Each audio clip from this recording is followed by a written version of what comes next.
Good evening. I would like to call our regular council meeting to order at 6 p.m. And hello to members of council. I'm Mayor Cliff McNeil-Smith. To my far left, Councillor Richard Novick, Councillor Terry O'Keefe, Councillor Chad Rentoul. To my far right, Councillor Steve Duck, Councillor Sarah Duncan, and Councillor Scott Garnett. Good evening to staff in attendance this evening, and welcome to members of the public, both here in the chamber and to those who may be watching the live webcast. I want to respectfully acknowledge that the town of Sydney is situated in the traditional territory of the WSÁNEĆ people. We want to acknowledge the Sayot Nation, the Tsartlip Nation, the Pakwachin Nation, and the Sycam Nation. We appreciate the importance of our ongoing relationship with the WSÁNEĆ people to improve the sustainability for the future of all of us. In turning to approval of the agenda, there are 3 changes and additions since the agenda was published last Thursday. We've received additional correspondence. I'll indicate who that is from and where it will be placed on the agenda. We have correspondence from Alan Jackson and Laurie Phillips regarding the development at 9633 3rd Street. That will go under item 6A. We have a letter from Anthea McLaughlin regarding the 7th Street development. That will go under item 6B. And we have 2 items of correspondence regarding the MRDT hotel tax, and that will go under, they are from Dennis Paquette from the Sydney Waterfront Inn and Suites, and from Paul Nursey, CEO of Destination Greater Victoria, and they will go under item 13E. And with those additions, I would look for a mover and seconder that our agenda be approved as amended, please. Moved by Councillor Duck, seconded by Councillor O'Keefe. Any discussion? Seeing none, all in favor? None are opposed. The motion carries. We'll next turn to our regular public participation period, where we provide an opportunity for members of the public to come forward and speak to council on any matter on the agenda, or if it is another important matter regarding the town. We ask that you have your remarks under 4 minutes, and when you come forward, there's just a little button at the bottom of the microphone to activate it. You'll see the light turn red, and if you would please provide your name and municipality that you reside in and or the organization that you represent. So first time, I'll ask if there's anyone wishing to come forward this evening. Please come forward.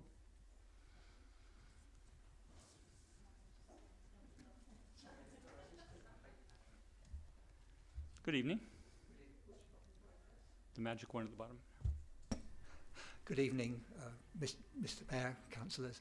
My name's Lawrence Boulder-Horton. My partner and I own the property immediately to the north of the proposed development on 7th Street. We understand that we're living in a period of change, and we accept that. I have to admit that we're not exactly excited about a 4-story condo being built on our doorstep, but that's the way things are. I have a couple of what you'll probably think are very minor concerns, but when you live right next door to something like this, it's the minor concerns that are so important. And the one that I'm particularly concerned about is the fence, the adjoining fence between our property and the proposed property. I'm very concerned that it's not knocked down or damaged, because we've got a dog that's blind, and if he got out, that would be the end of it. And perhaps lesser important, I've also got a model railway that's within inches of the fence on the inside. I would be very grateful if that concern could be passed forward, and also if perhaps by accident something happens to the fence, it could be repaired very quickly. And in addition to that, I imagine that my fence, which I built a good 15, 16 years ago, the new developers might think it's not really up to scratch. I fully understand that might happen, but if that does happen, I request the opportunity to at least be involved in the new fence. The second point I'd like to make, which you probably think is even more trivial, is that I've lived in Sydney now for 25 years, and on my morning walk I passed all the new buildings that go up, and I've noticed that when the building is all finished and people are moving in, and the trees are going in, and the shrubs are going in, and the landscaping is being put in the front, the landscaping that's replaced only extends to the full width of that property, despite the fact that the soil to each side is also damaged. I'd like to request that perhaps in this case the developer might decide to put the grass along the front to one side as well. Thank you. Thank you for taking the time to come forward this evening. Thank you. Do I press this again? You can leave. That's great. Thank you.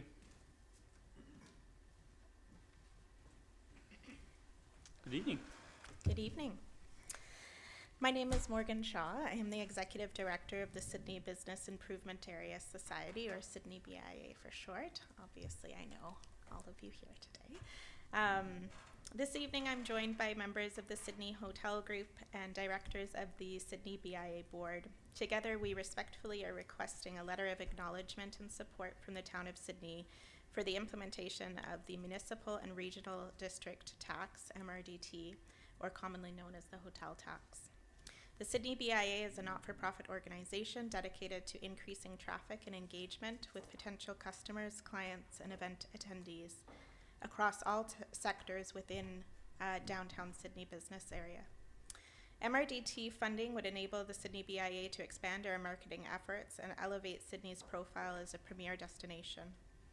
One of the initiatives that we're most excited about is the opportunity to boost visitation during the shoulder season, which is a key priority that's been identified by both local businesses and the Sydney Hotel Group. In January of 2024, the Sydney Hotel Group approached the Sydney BIA Board to begin discussions about the potential implementation of an MRDT for Sydney. In the months that followed, the Sydney Hotel Group formally requested that the Sydney BIA oversee and manage the application process. To support this effort, the Sydney Hotel Group engaged Laura Plant, a consultant with over 12 years of experience at Destination British Columbia. Laura has managed the Community Tourism Foundations program, which has helped create more than 95 tourism plans across the province. Working closely with Laura, the Sydney Hotel Group developed the necessary strategies and materials for the application. This process was extensive and required strict adherence to provincial guidelines. Today, the Sydney Hotel Group has successfully prepared all the documentation required to submit the MRDT application, and the final step in this process is to secure approvals from both the CRD and the Town Council. On behalf of the Sydney Hotel Group and the Sydney BIA, I ask for your support in helping to implement this important step in enhancing Sydney's tourism and potential economic growth. Thank you. Thank you, Ms. Shaw. I'll call for a second time for speakers to come forward. Please come forward. Good evening. Good evening. Hi.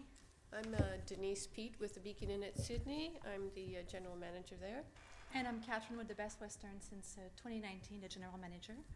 Great. Okay, I forgot my glasses. Thank you. So I'll do my best here. While I respect the call for caution, I would urge Council to recognize the months of preparation and collaboration that have gone into the proposal. Delaying this decision to move forward could mean missed opportunities for Sydney's economic growth and tourism potential. The MRDT is a proven tool that has worked for communities across the province, and I respectfully ask for your support to move this program forward.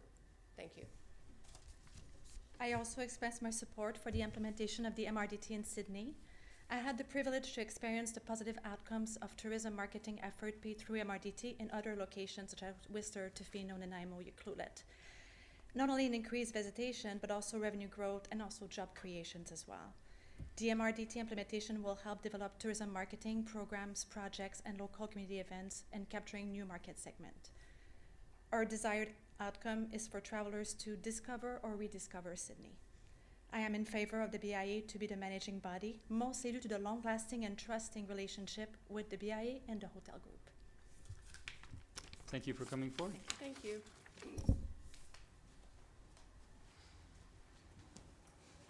Good evening. Mayor, Council. My name is Nick Coates. I'm the General Manager of the Airport Days Inn. And I, as well as my counterparts here, support the application for the MRDT. I think that there's multiple benefits to it. And I also think that the BIA is the best vehicle to do this. And we looked at this really in depth when it first came about, when Destinations Victoria first brought it to our attention. And it was decided collectively that we do this for the benefit and to the for the future of Sydney. And we see the BIA having a lot of overlap, or some overlap, and and already having the infrastructure to apply an MRDT. And obviously, this MRDT would be directed by the hotel group. So we see it as a benefit for the town, and it's going to focus a lot on the shoulder and off season, which anybody not in the hotel business, especially in this area, is an area that could definitely use some improvement. Summers are busy, as you all know who travel. So having an MRDT allowing us to put those types of programs in place that the BIA can't do, but we could do with sufficient funding through an MRDT, I think benefits everybody. So as a hotelier, I strongly support the application for an MRDT and to have the BIA administer it. Okay. Thank you, Mr. Coates. I'll call for a third time if there's anyone wishing to come forward. And seeing none, I'll close our public participation period and thank everyone for coming forward again this evening. We're next turning to presentations, and I will turn to our CAO, Mr. Edwards, please.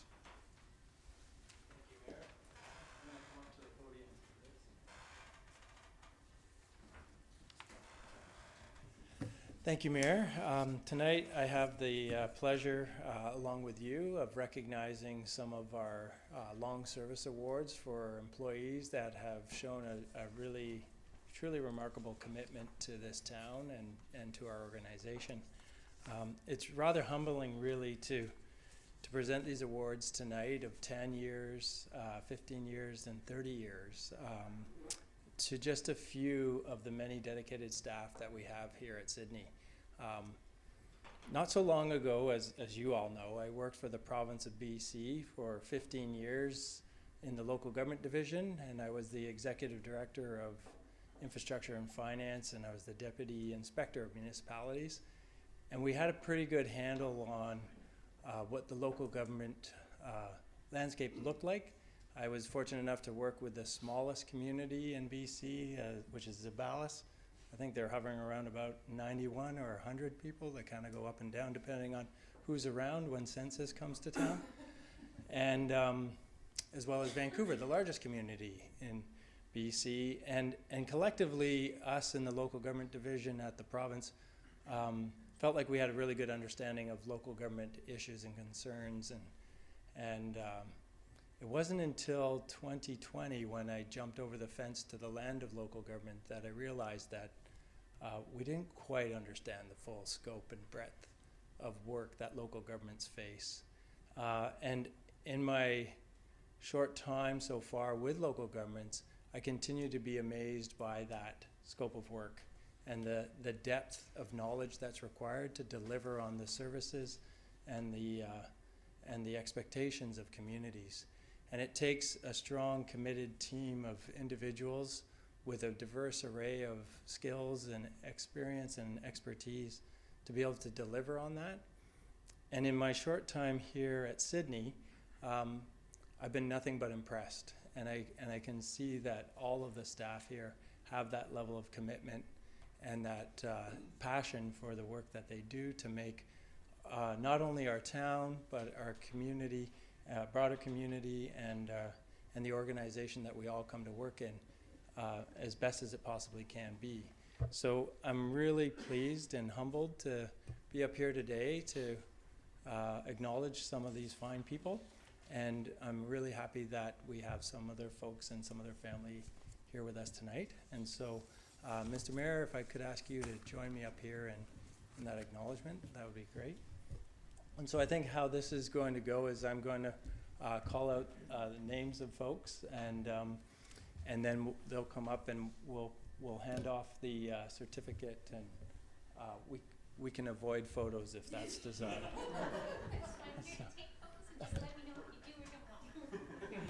Yeah.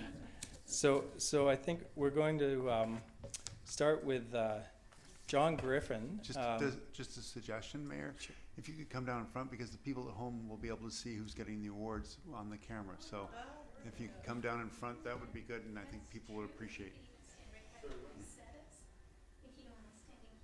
it. So then everybody at home can see who's getting the awards. That's perfect, yeah. Thank you, Councillor Duck. That's a great idea. Otherwise, they were off screen and you can't be seen. So I want to start with recognizing John Griffin, who's being recognized for 10 years of service this year, and is a laborer with our Public Works Department, and started with us in 2013.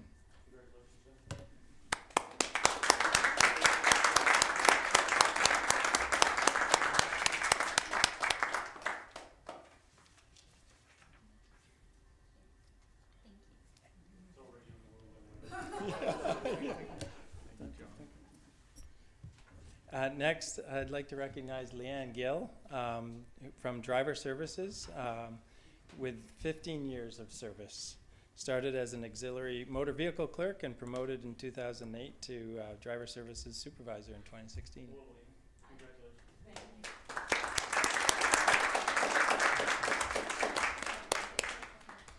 I will post out to Sharon. That's great, thank you. Thanks. And then last tonight, but there are many more that are being recognized, but they're just not here tonight, is Cheryl Winginter with 30 years of service. Actually over 30 years, but we technically do the 30-year mark. So started with us in auxiliary finance in 1992 and continues to work with us after 30 years, which is remarkable. In an auxiliary capacity, but still in finance. Thank you so much for your commitment.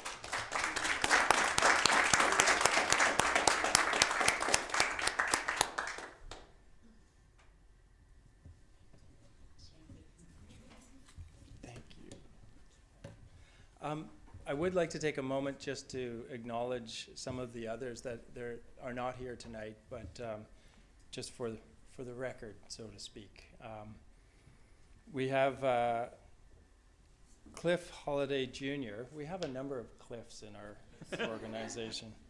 And so Cliff Holiday Jr. is our bylaw enforcement officer and is being recognized for 10 years of service. Andre James is our senior building official, who's being recognized for 10 years of service, but actually started with us in 2007. And after 5 or 6 years, had a brief soiree to another local government, and he saw the light and came back to the land of wonder. I won't name that other local government, but. And then we also have Ann Collins, who's an engineering technician who's been with us for 20 years. As well, we have Rob Cook, who's a safety coordinator, who's been with us for 20 years as well. And then we have Leanne Stanners, who's been in our finance group for over 30 years as well, so in that same category as Cheryl. We also have Greg Benson with over 30 years of service, who's been with the Public Works Group as a fleet mechanic, and Mike Kimber as well with over 30 years of service with the Public Utilities Group, who's actually been with us for 32 years. And so to me, in my short time here, I've been really impressed with the length of tenure that a lot of our staff have. As well, I'm impressed with those that have come to us that are relatively new, because the one thing that I hear from everybody is that Sydney is a great place to work. And so I think that's a testament to this organization and mostly to the people that work here, because it's the people that we work with day in and day out that make that difference. And so I want to thank everybody. Oh, somehow I skipped over John Cooper. Thank you, Sandy. Thank you for that. John Cooper, gardener, with us for 15 years. I appreciate that. So big round of applause for all of those great staff.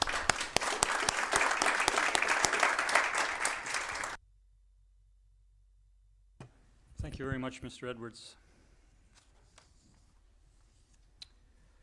We're next turning to number 6 on our agenda. 6A under development permits and development variance permits is development permit application number DP 100827 and development variance permit application number DV 100312 at 9633 3rd Street to relax requirements for detached accessory buildings to allow 2 new single-family small lot dwellings.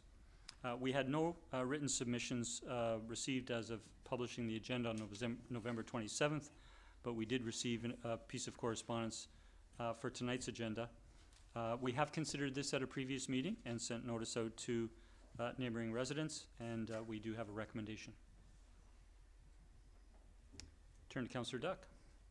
Yes, and I'd like to move the recommendation that the DV application be approved and the DP application be approved, subject to the conditions as per Council Resolution number 2024.42.427. Second. We have it moved and seconded by Councillor Novick. Discussion. Councillor Duck? Nothing to add. Councillor Novick? Any further discussion? Seeing none, I'll call Councillor Duncan. I just wanted to, question through you to staff regarding the neighbors' comments and when kind of the requests with the neighbors would kind of enter into the permitting process to make sure that his concerns with his neighboring development get covered. I think that's on the next one. That's on the next one. Oh, I'm so sorry. I'm looking at the back. No, thank you, Councillor Duck. Duncan. Seeing no further discussion, I'll call a question. All in favor? That motion carries unanimous. Thank you. And now we're turning to item 6B, which is development permit application number DP 100848 and development variance permit application number DV 100360 at 9895 and 9899 7th Street to relax requirements for minimum front and rear setback, maximum projection of cladding into setback areas, maximum parking area, and location of 3-bedroom units to allow for a 4-story 21-unit multi-unit residential development. We had one written submission published with the agenda and an additional written submission this evening. We have considered this at previous meetings and forwarded notice to neighboring residents. We do have a recommendation. I'll turn to Councillor Duncan. Might as well move it.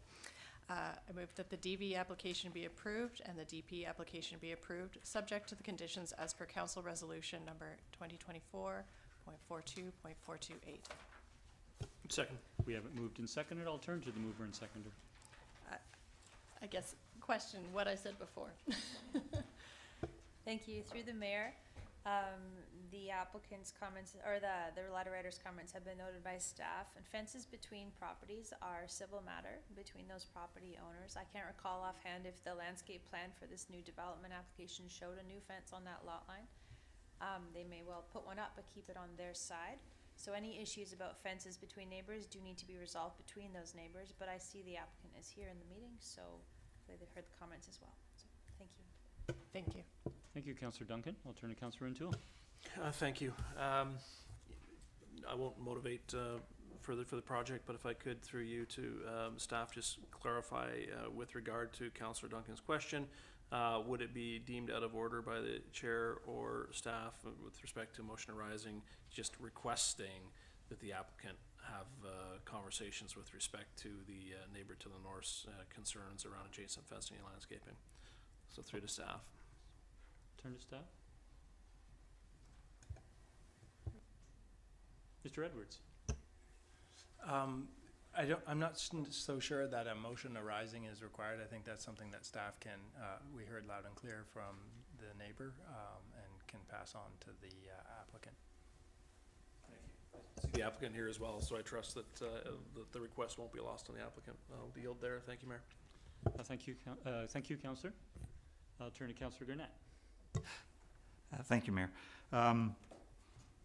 Spent some time looking over this again on the weekend, and although I can see the rationale for the exterior cladding and the 3-bedroom units and the 1st-story parking, I still do not see the merits in the front and rear yard setbacks. And I thank Mr. McLaughlin for speaking earlier in public participation. I do have concerns around, as far as the development permit, lack of consideration given to the neighbor, given the situation they're going to be in based on the shadow study that's attributed to the applicant. the building squeezed closer without these setbacks would provide more sun for these individuals in their home. And also, I think I've spoken before about the northeast corner and the 3 balconies that overlook into the privacy of their backyard. I think that is a consideration that was not really noted by many people. And I think, you know, given consideration that this is where these people still live, it will impact their lives. I just see how this particular project flies in the face of the OCP, and we speak to open space, and there was mention in the report about the School District 63 property across the street, but we don't know that's always going to be open space. The setbacks between buildings, there's 2 private properties on 7th Street that will one day probably be developed, and probably in something similar because it's an RM7 zone, and how that'll impact with the building being further back towards it. And also the massing. And I appreciate APC speaking and being sympathetic to the applicant's position that they had designed the building previous to the zoning bylaw being adopted. I do find the argument not to be strong. We started the OCP process in 2020, completed in 2022. We gave every indication that we would be updating the zoning bylaw. So if the developer chooses to go by old standards that don't exist anymore, then that's a risk they take. They should have waited, or they should have been more proactive in trying to find out what these new parameters would have been. I do have concern about the massing, how close it's going to be to the street, and there's some talk in the report, and the applicant also made mention to the fact that you want to have consistency along the boulevard. Well, that creates massing, and the buildings that were created before were under the previous zoning of 4.5 meter setback. So I do have concerns around that, and it to me does not fit well with the OCP and what we want to see for this area. I also, the letter of rationale that speaks to that also speaks to the building itself and why they need to have the rear yard setback, and that about families. And one of my colleagues asked a question of the applicant, who's the target demographic? And the answer was people downsizing. Families do not downsize. So I don't think this is a family building, and I don't think it's a building that fits in this particular part of the neighborhood. So basically, the only tangible benefit I see it, because as the applicant stated, there's no affordability component, no rental component. It's the kind of buildings we've been building for too long, which has created some of the problems we have in housing, in my perspective. And I think that this is something that's been pushed forward for, there's too much density in this design.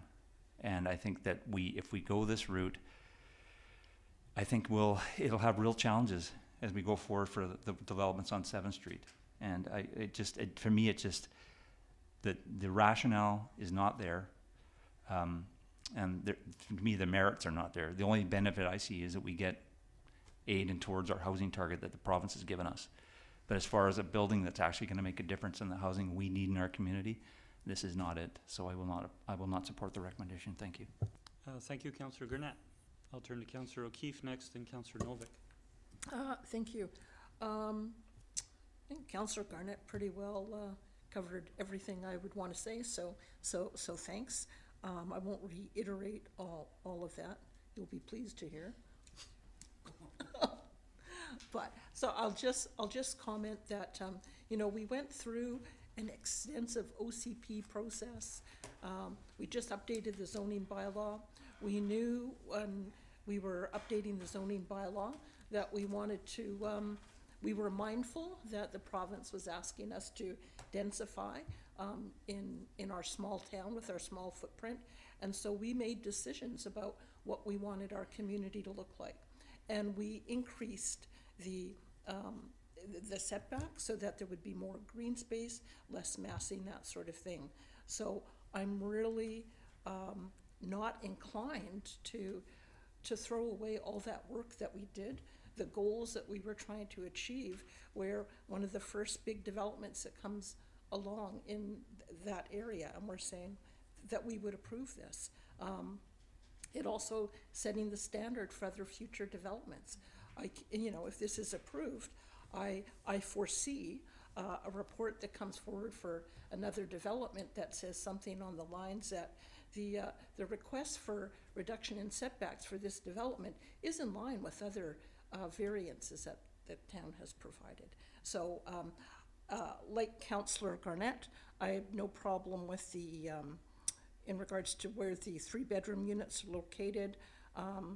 Not too much issue with the cladding, but the other things are an issue for me, so, and the argument compelling me to agree to that is not strong enough. Thank you. Thank you, Councillor O'Keefe. Councillor Novick. Thank you, Mr. Mayor. Like my colleagues, I'm not in favor of this development. They have been very eloquent in describing the issues at play here.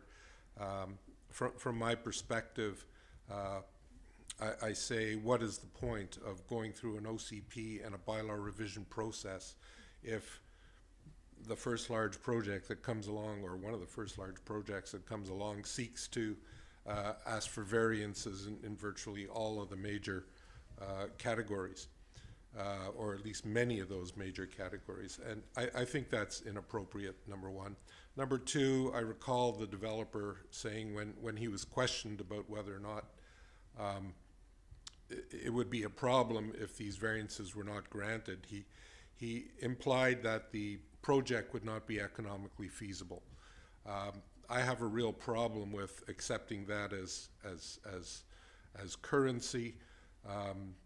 You know, we're going from, I think it was a single lot, or even if it was a double lot, you know, with two families, we're going to something with 20 odd.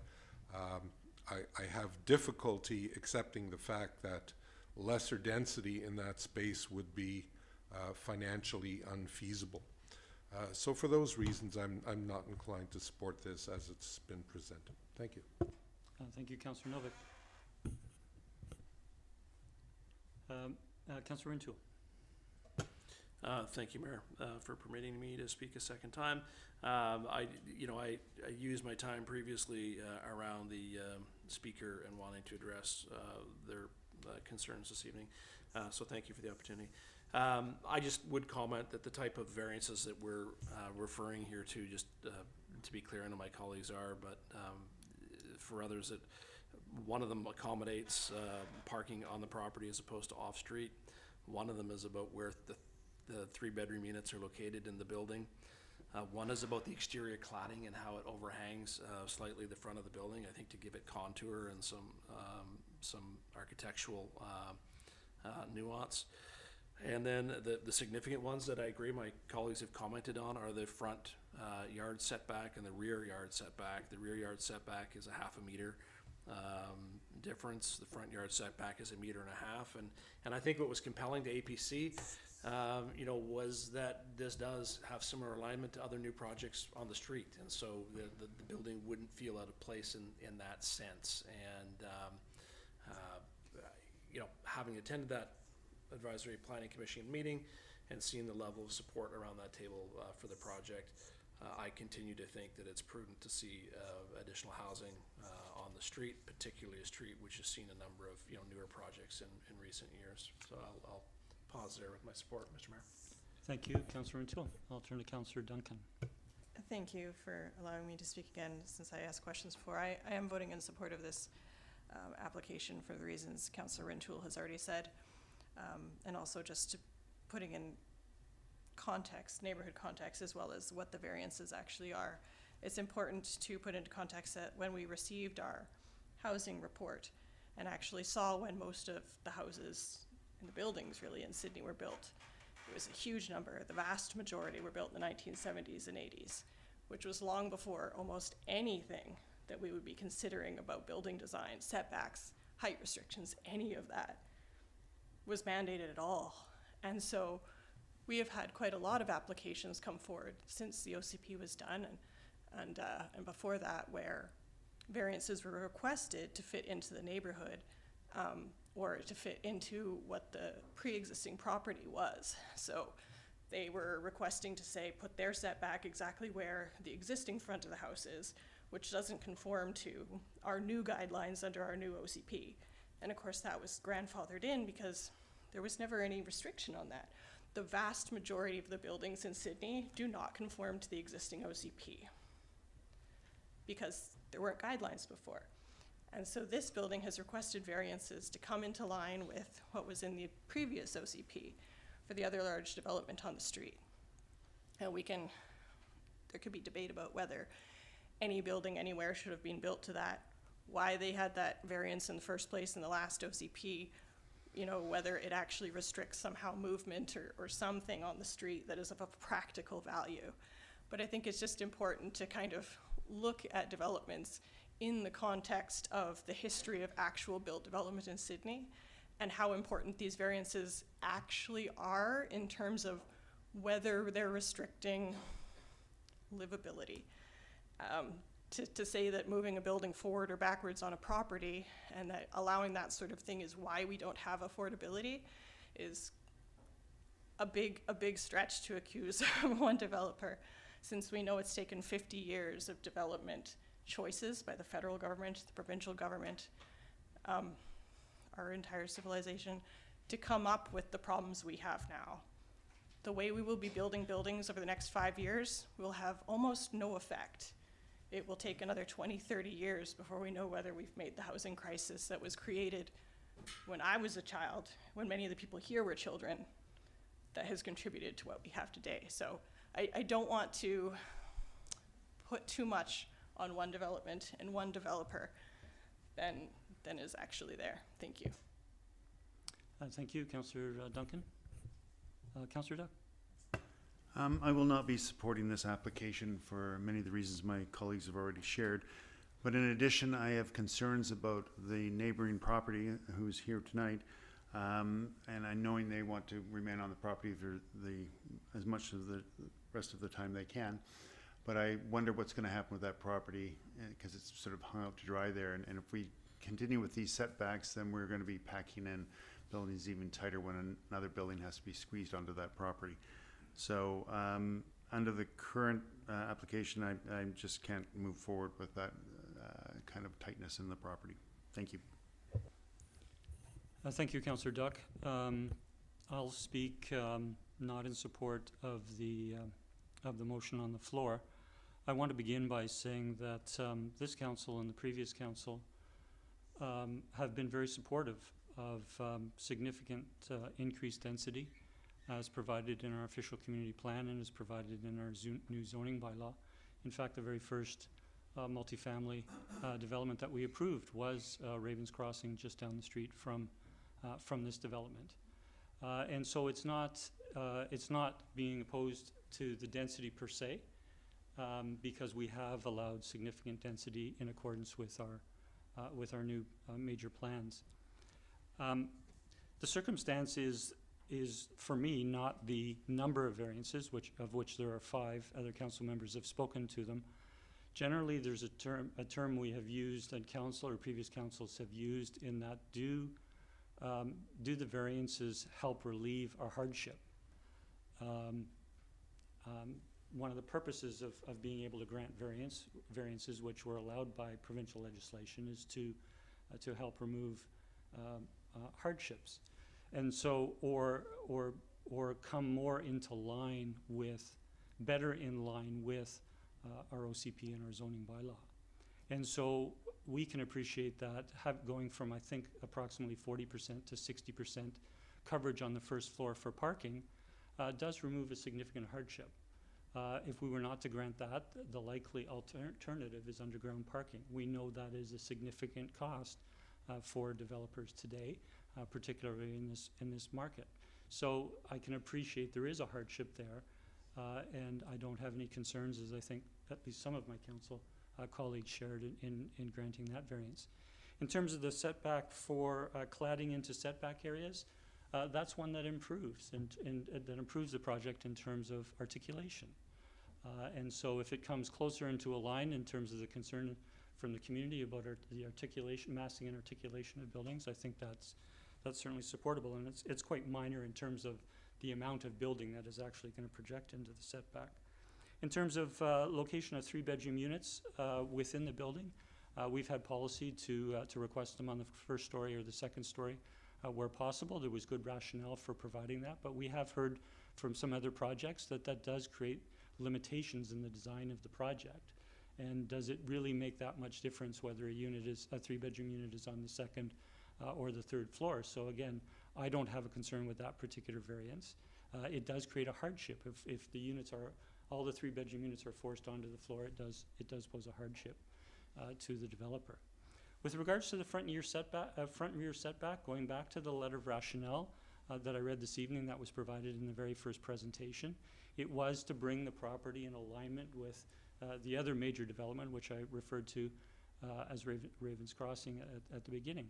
The reality is that very few streets, if you go down most of the residential streets in Sydney, there is not going to be an alignment of properties to, the alignment of the front of the properties. I realize it is made, reference is made within the OCP to that. However, we have also, based on citizen input through the OCP and more importantly, or just as importantly, the zoning bylaw, and the zoning bylaw was presented to council on April 15th of this year. So I think there has been ample time, appreciating the length of time it takes a developer to design a project and bring it forward, have their consultations with staff and bring it forward. We did increase the setbacks, and it was with cause from the input that we had from the community. And this is the first significant project since that zoning bylaw was amended at the end of June of this year to be effective July 1st. And I think it's a dangerous precedent. I don't think the relaxing the setbacks in this particular development removes a hardship. I think it's there is rationale for it, but I do not concur with the rationale based on what we see throughout Sydney. So I hope the developer appreciates that council does want developments like this to come forward. We're going from 2 single-family residences to 21 units. That's significantly densifying. APC was generally supportive of the project, particularly in form and character and all the design guidelines. But I do have my concerns on that one particular aspect, and I hope the applicant will consider what I hope would be considered a smaller redesign to come back to council. I'll turn to colleagues if there's any other second-time speakers. Seeing none, I'll call a question. All in favor? Opposed? Of Councillor Novick, Councillor O'Keefe, myself, Councillor Garnett, and Councillor Duck opposed. The motion is defeated. I want to turn to staff for a moment. The motion made reference to both the variance application and the development permit.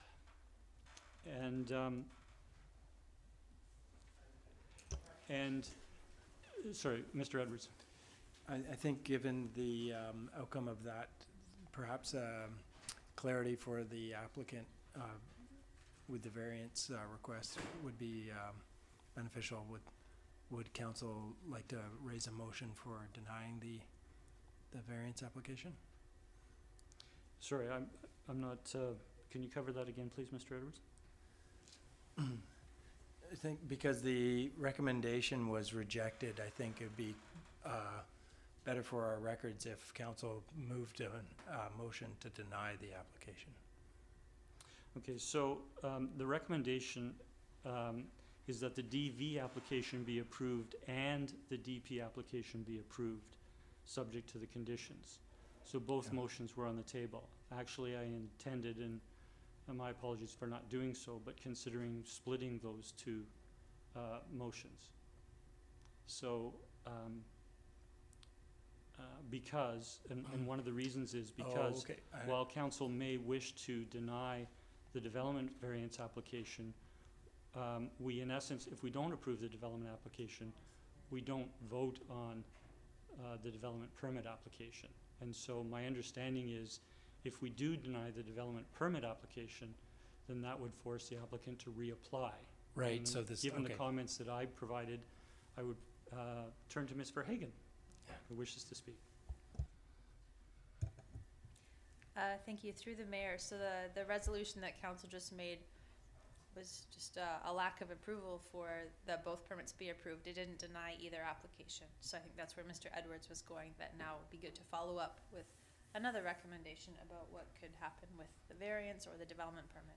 Okay, so it would be appropriate then, given the outcome of the past resolution, for council to consider a motion to deny the variance application and not have a resolution this evening on the development permit application? I'm seeing nods from Yeah, Mr. Edwards and Ms. that, Dawes. that would be helpful.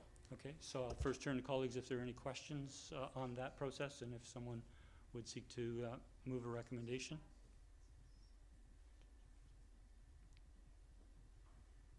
Mr. Edwards? It would be a recommendation to deny the development variance application for all 5 variances. Thank you. Councillor Duff? I'd like to move the recommendation that the development variance application for all, If you want to leave the recommendation, the word recommendation oh, sorry.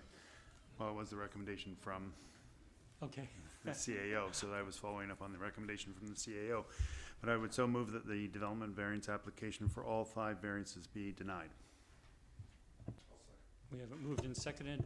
I'm not seeing that we necessarily need further discussion, but I will turn to colleagues.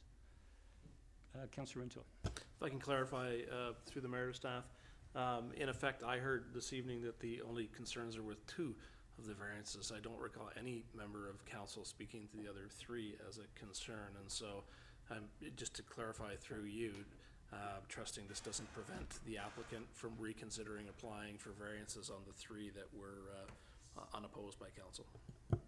So I will add to that question, if I might. Would it be appropriate if council's concerns were with just the front and rear setback to only deny the variance application for that setback, or because the application is for 5 variances? I'll turn to Mr. Edwards or Mr. Hagan.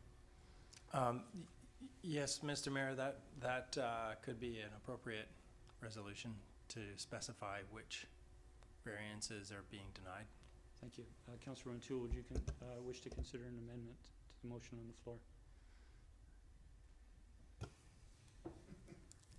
I struggle with that because I supported the original.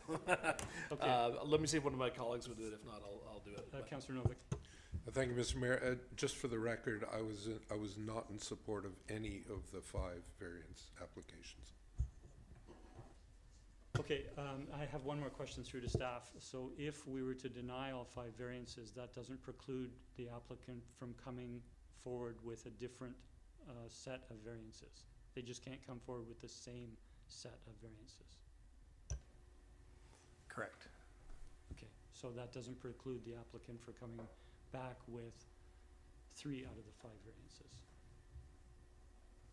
I'm understanding from staff. Correct.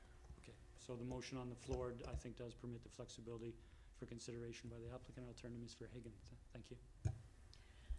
Thank you. Another option could be for council to make a motion to the applicant to redesign, to eliminate specified variances as council directs. Like, for example, there seemed to be concern with the setbacks.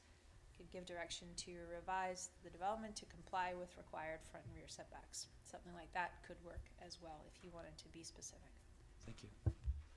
Thank you for that. I am hearing from one council member a concern over all the variances, so I'm not sure an amendment is going to satisfy all of council, and I think from previous questions and answers that there is flexibility with regards to which variances could come forward in the future. So we do have it moved and seconded. Is there any further discussion? Seeing none, I'll call the question. All in favor? Opposed?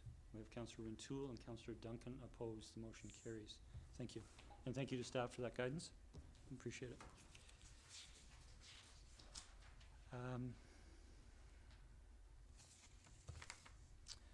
So I just want to note for members of the public who follow our agendas closely that we do not have any minutes on the agenda from our meeting last week. They are simply being prepared, and they will come forward at our next meeting.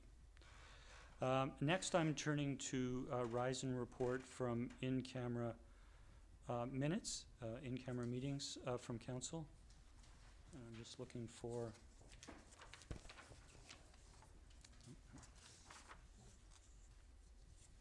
Sorry, I do need that. Thank you. So at in-camera meetings for the 2025 citizen appointments to committees, commissions, and boards, Council did resolve to appoint Eric Diller to a 1-year appointment to the Saanich Peninsula Water and Wastewater Commission.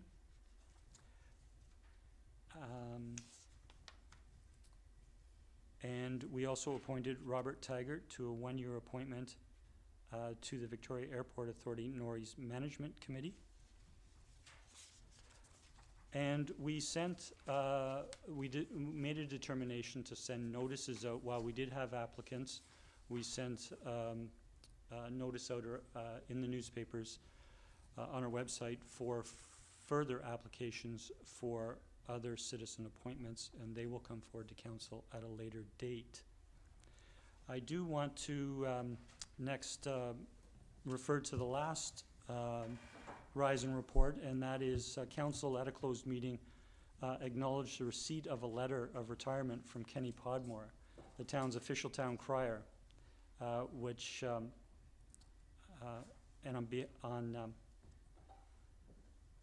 we want to express our sincere appreciation to Kenny Podmore for his longstanding dedication, professionalism, and willingness to share his gifts as a town crier with the community.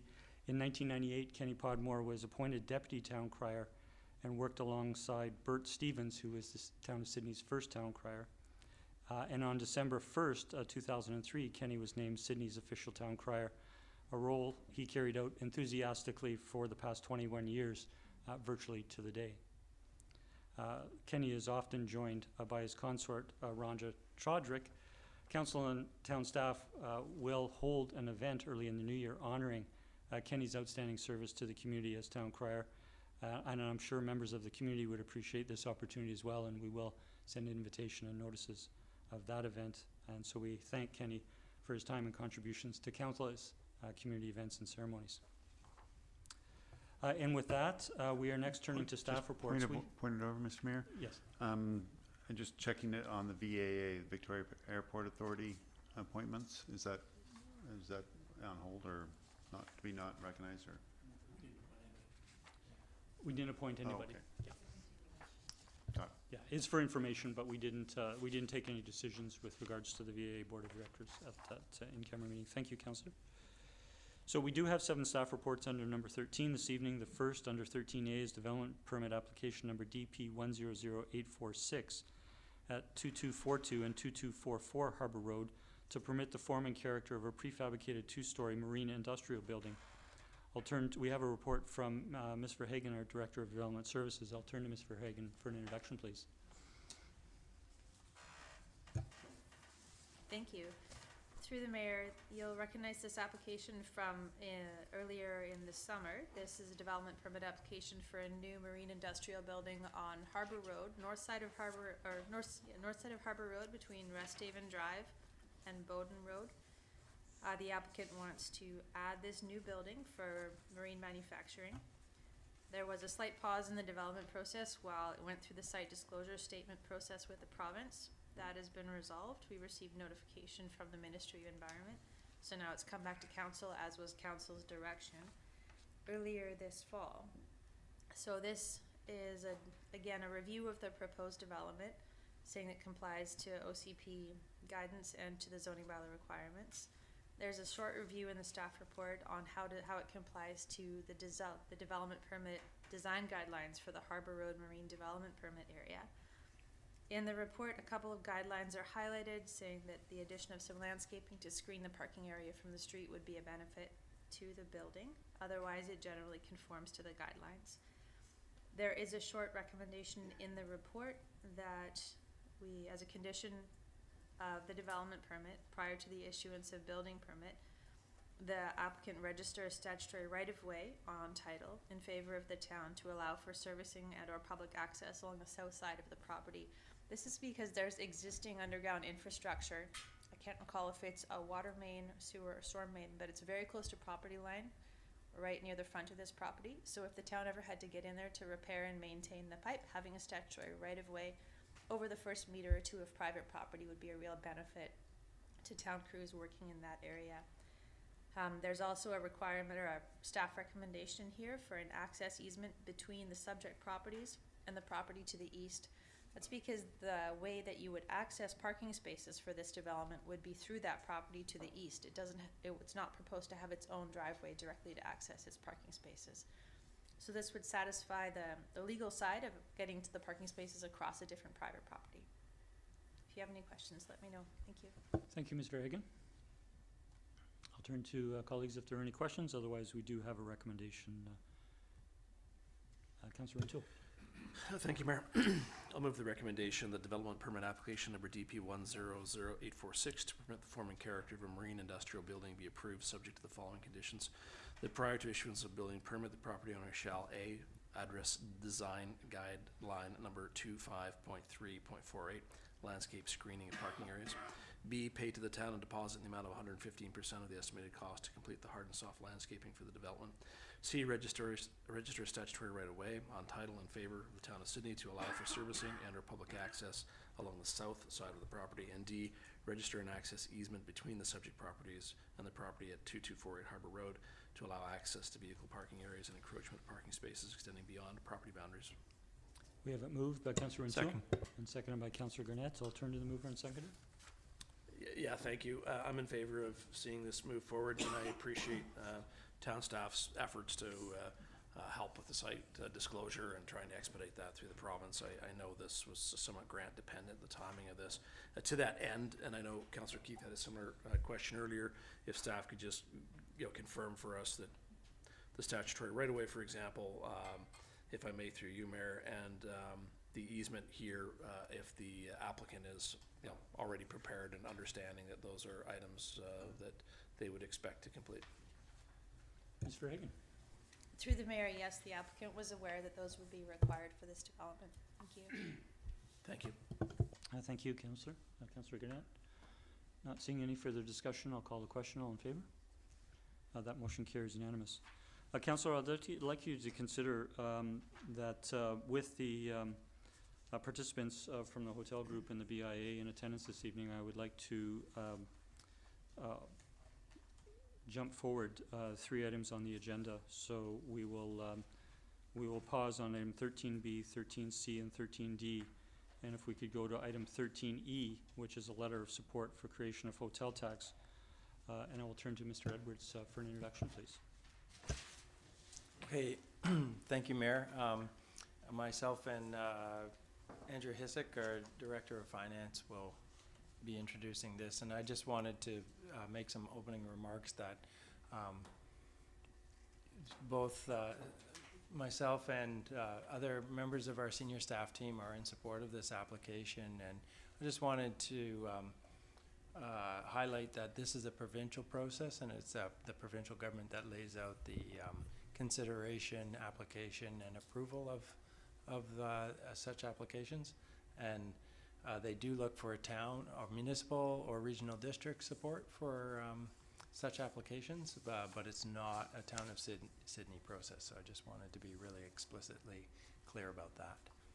And I'm going to turn over to our Director of Finance. Mr. Hissick, good evening.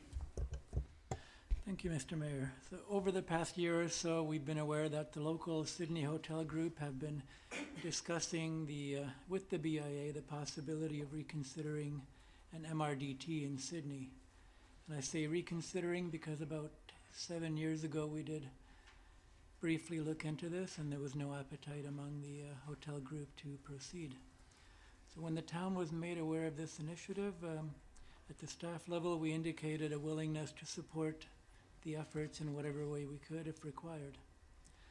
However, it became clear that the hotel group preferred that the administration of the program should be through the BIA and not the town. As this is a provincial program, as Mr. Edwards mentioned, staff had to confirm that it was possible under the MRDT rules for the town to not be involved, and indeed it is. All that's required of the town and the regional district, for that matter, is a letter indicating their support for the creation of a local MRDT. That's what is being pursued at this time. So it's important to point out that this is something that the hotel group wants to put in place to increase year-round visitation. They are the ones with the greatest stake in the outcome, and we believe their wishes should be supported. Provincial implementation rules require the support of the hotel group in order for this to proceed. And staff don't believe that the hotel group would support the initiative if the town or another entity other than the BIA were positioned as the recipient of the funds. Therefore, we're recommending a letter of support. Thank you, Mr. Hisik. I'll turn to colleagues if there are any questions on the report or the information. Councillor Duck. Yes, if I could through to staff. A number of questions here is that within the MRDT, there are funds available for infrastructure, tourism infrastructure development. Will there be funding that comes from the MRDT that will be directed to this use within Sydney? I'll turn to staff. Through the mayor, thank you for your question, Councillor. My understanding is that the intention of the hotel group through the BIA is in the onset to be focused on increased marketing for improving visitorship to the town, particularly focused on the shoulder seasons. But that doesn't preclude the future use of those funds for infrastructure that tourists depend upon. That could include a variety of different types of infrastructure, as well as other initiatives like housing, in particular affordable housing for workforce employees.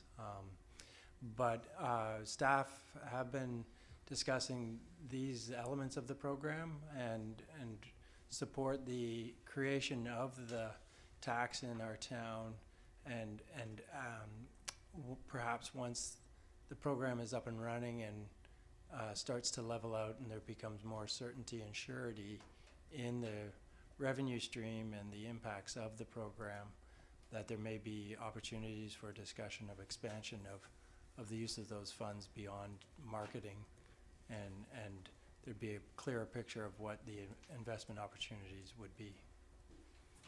A follow-up, if I may. Does that mean within any agreement or support the town is offering that we can make sure that element is included, whether it's not current but maybe part of the future plan, that we're looking at that infrastructure dollars available for tourism development and, as you mentioned, affordable workforce housing? Any applicant, whether it's a local government or an eligible non-local government entity, has to reapply every 5 years to the province to maintain eligibility to collect the tax or to receive the tax. They don't, and so that would be one opportunity for the town to enter into those discussions, if not sooner. Thank you, if I may, Mayor. Yes. What's the timeline on implementation of this? Because I know the province has some structures around that as well. My understanding, and I may have the details wrong, I'm quite familiar with the program, but I don't know all the details of it, is that once an application is made, it may take a few months for approval at the provincial level. Once it's approved by cabinet, it then has a 3-month lag time before the taxation is actually collected, and then it's returned, I believe, on a monthly basis to the administrative recipient. Thank you. I have additional questions, Mayor, but I'll let my colleagues have a... Please feel free to continue, Councillor Duck. All I know, Councillor Novak. Currently, the town provides funding for tourism to the BIA. Will this reduce or eliminate that funding that we provide as the town through to the town and the BIA? No, it's imperative that the town continue to support the BIA with its existing funding. These are two completely separate initiatives, and it's very clear in the MRDT program that support for a non-local government entity that is applying to be a recipient applicant, that funding remain intact.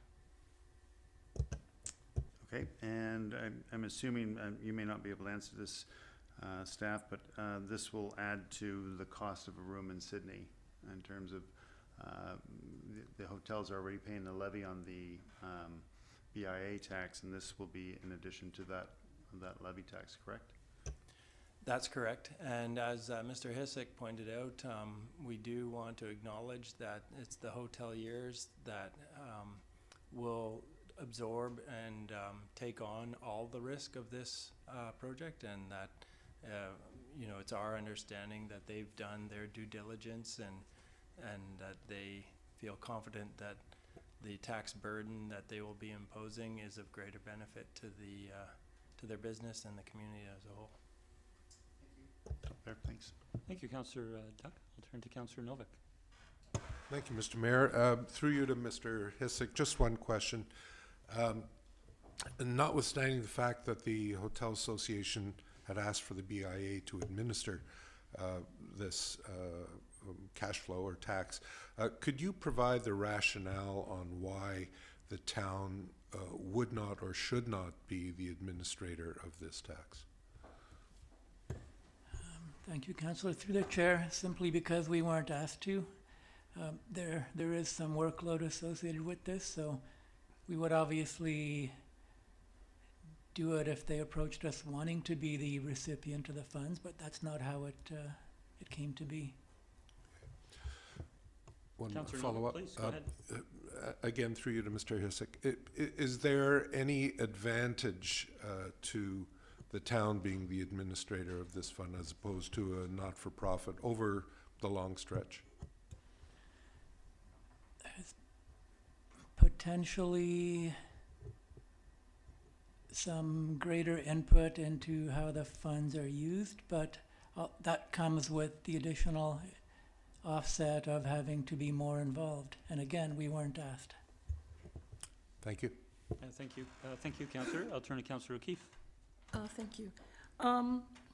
When one of the things I read through that 52 pages of program requirements on that the province puts out on this program, and one of the things that they seemed quite concerned about was a level of engagement, so that there should be detailed evidence provided showing that there's been broad consultation with stakeholders. So I know we've heard from the BIA and the whole hotel group that put this forward. Do we have an indication on how broad the stakeholder engagement was, and what input did other stakeholders in the community have into the plan? Councillor O'Keefe, did you want to define stakeholders? Okay, well, I'll use the definition that so in their program requirements, the stakeholders listed by the province include restaurants, attractions, retail businesses, and others involved in tourism in the municipality. So I would presume that would mean the marinas downtown and the marinas at Seam Harbor, arts and culture organizations, maybe Triangle RV on the other side of the highway, and also other regional tourism destinations such as Destination Greater Victoria, and also, I guess, short-term rental operators. I'll turn to staff.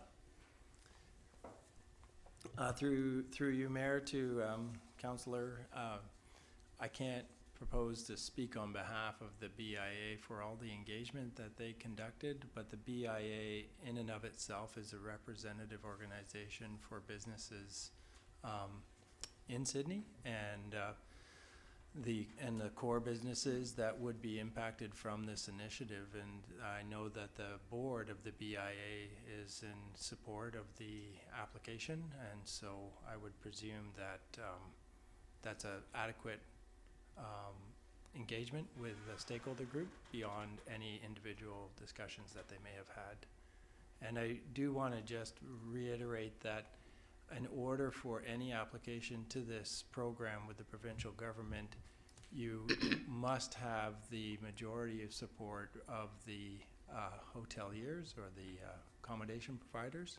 And so it is impressive to see that we have almost 100% representation from the hotelier group in support of this application. Councillor O'Keefe. Thanks. So sort of kind of related, my question was about jurisdiction. And so when I went through the program requirements, my understanding is that the MRDT, it has to be applied to the entire municipality. You can't say, we're just going to do the downtown area. It applies to the entire municipality.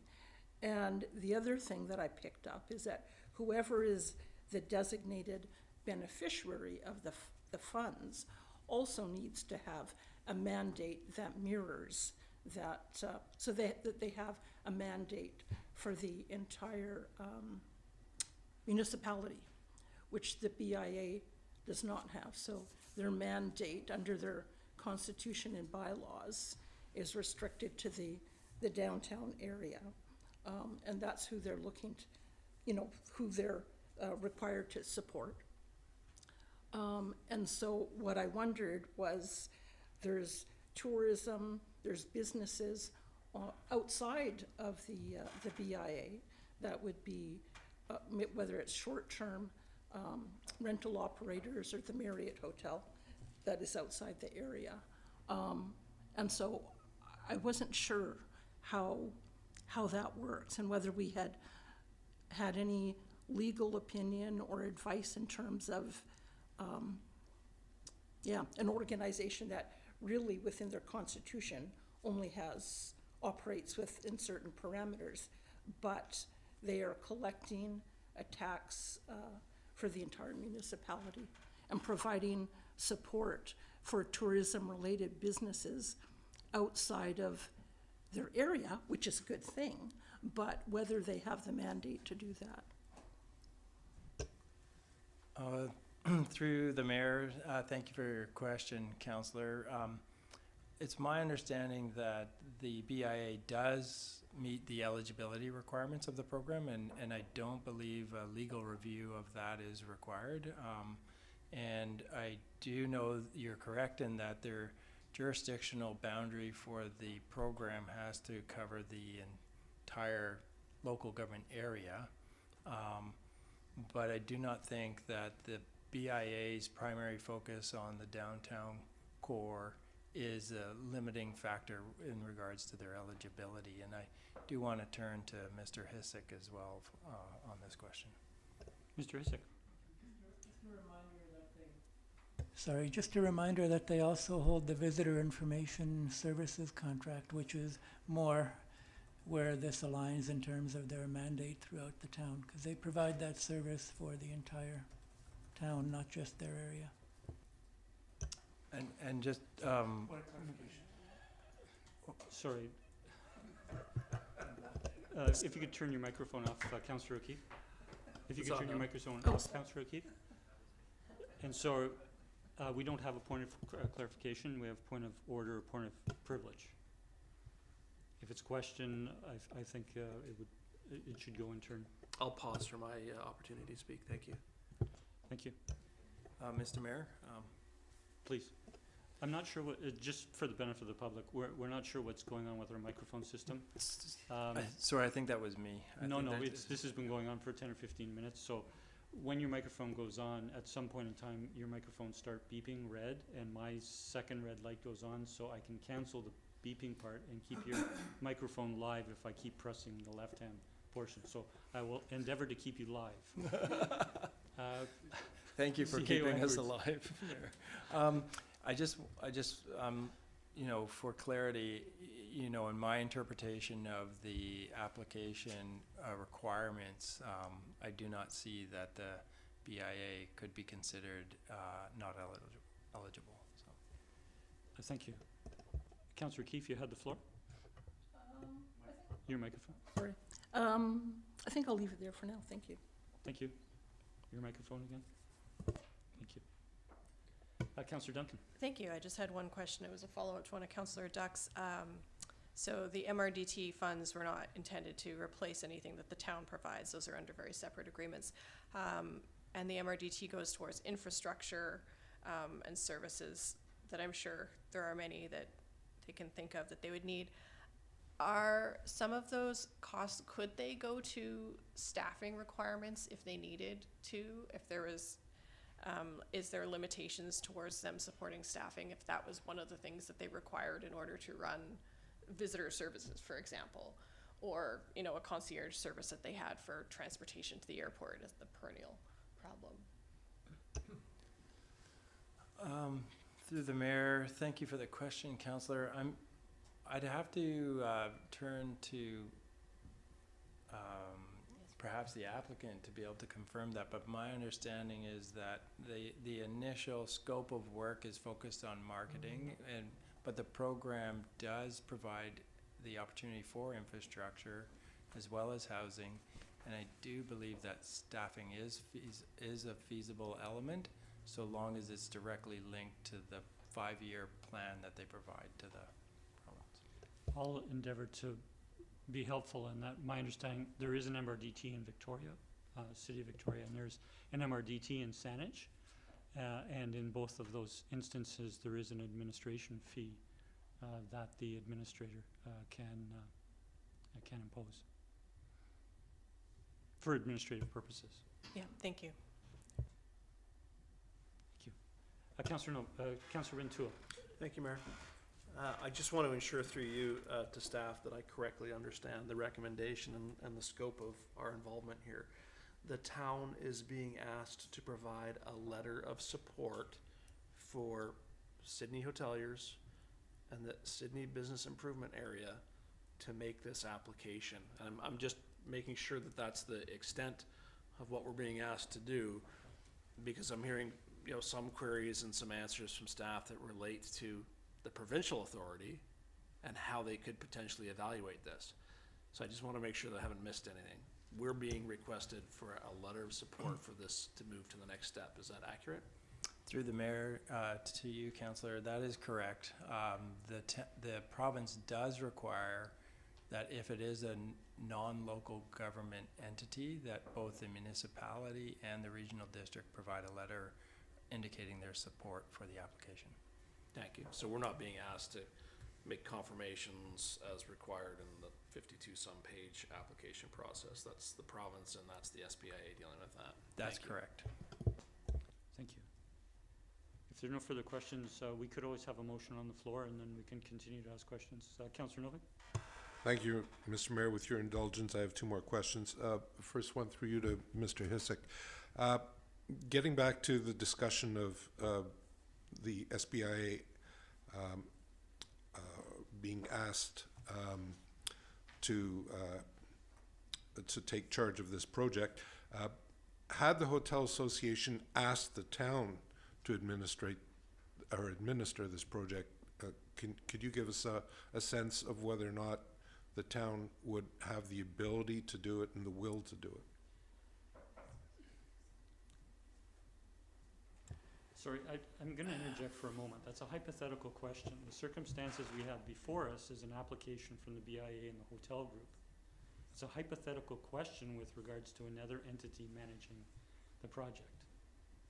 And I'm not sure that bears relevance to the motion, to the consideration that we need to give this evening with regards to a letter of support. I guess my concern is that if for some reason council decided not to support that letter, if we could proceed with this MRDT project with the town being in a position to act as the administrator of that. That's not our decision to take, Councillor Novak. It is the decision as per the provincial process. It is up to the hotel group to choose an administrator of the program funds. They have a choice of the town, they have a choice of a BIA, they have a choice of an external entity such as Destination Greater Victoria. They selected after, I'm aware that they engaged several and they have selected the BIA as has come before us this evening. Fair enough. All right, that's all. Thank you. Councillor Garnett and then Councillor Duck. Thank you, Mayor. Through you to staff. I noted in the letter from the SBA, and I spoke to the executive director earlier about the Lochside Inn and Suites, and so I'm just getting, and Councillor Duck had asked a question about timelines, and my only concern around that is because the Lochside Inn and Suites doesn't really operate as a hotel motel, but might be captured in this. And my concern is just in terms of the fact that hopefully this will be implemented after it no longer serves as a hotel motel, with around affordability for the people renting there. And would that be potential costs that might be added on to their monthly rent if they weren't part of the process? I'll turn to staff.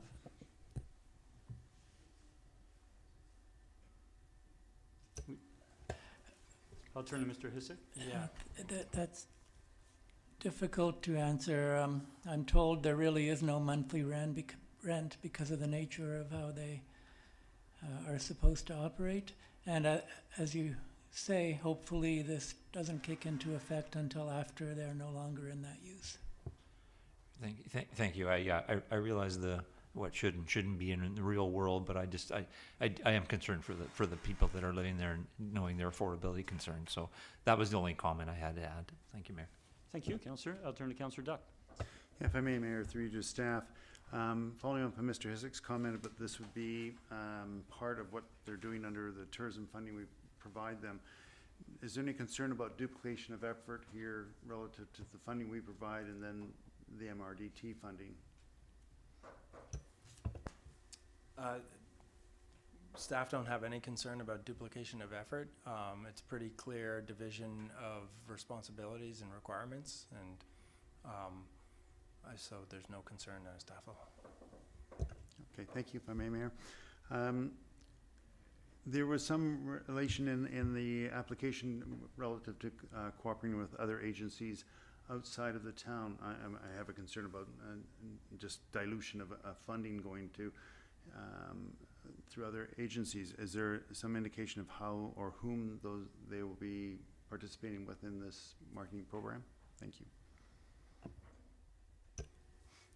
Without presuming to know the full details of what those initiatives might look like, I would imagine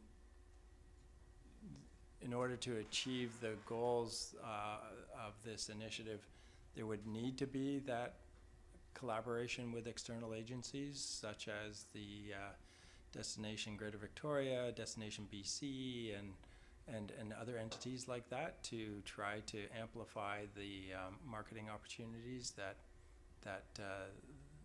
Sydney would be looking for, or the BIA would be looking for. Thank you, and I assume this extends to Vrbo and Airbnb and platforms like that.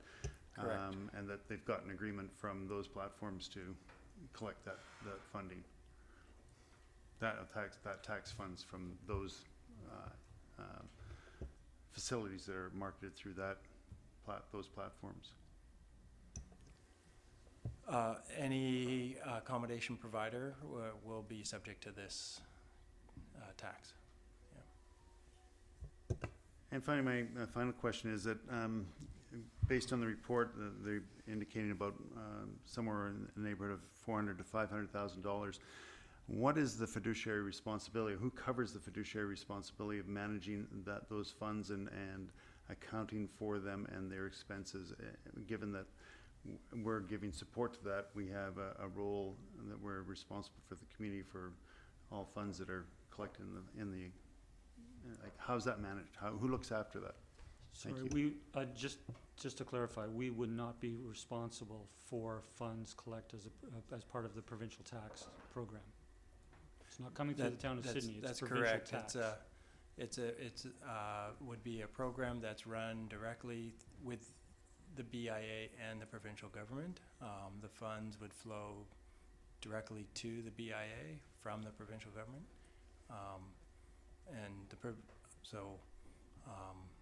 there is no fiduciary responsibility for the municipality.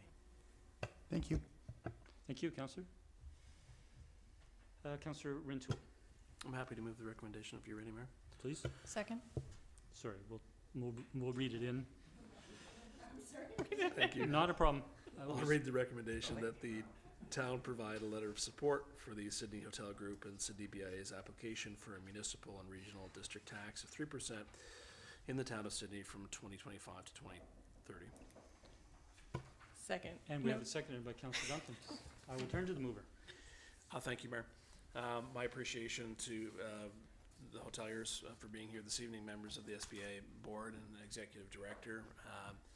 I think I'm excited about this opportunity to see kind of a made in Sydney solution towards destination marketing. I know there have been endeavors of that nature in the past, certainly through other vehicles. I feel like with the access to revenue that was maybe missing in past, that guaranteed revenue, that you'll see success. One of the challenges is always, the world is a great big place, and so really focusing that marketing. And you presented this evening, and your plan looks towards sort of where you're going to focus that marketing, which seasons in Sydney you're going to highlight. So my appreciation for your efforts, and I'm happy to support the motion. Thank you, Mayor. Thank you. I'll turn to the seconder. Thank you. I know Councillor Shill always used to ask if he actually had to read the recommendation out, so I was just anticipating.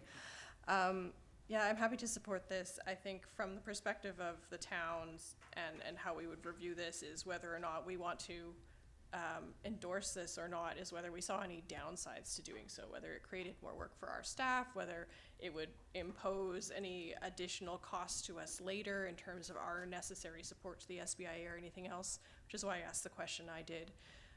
We don't anticipate that there'd be any need based on, you know, the flexibility of the MRDT and the way SBIA would be able to manage that within their new revenue stream, that if additional challenges came to them because they were so successful, they required more staff to administer all the programs that they were doing, that they would then need to come to us and say, because of the things we've done with the MRDT, we need to ask for more money from the public purse and from the public taxation. And it doesn't sound like they would need to do that because they're not really restricted in the way that they would need to, what they would hire for administration if that was actually something that was necessary, because that was the only possibility that we would have evaluated alternatively, which was that whether they would ask us to administer it instead. Since they're administering it themselves, they have the capacity to fund that within this if they so needed to.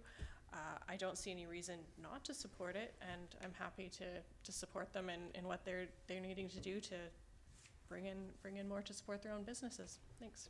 Thank you, Councillor Duncan. Councillor O'Keefe. Thank you.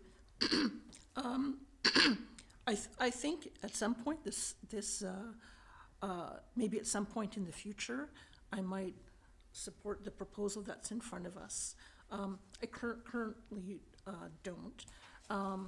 When I recognize my councillor colleagues' comments in terms of we're just being asked to provide a letter of support.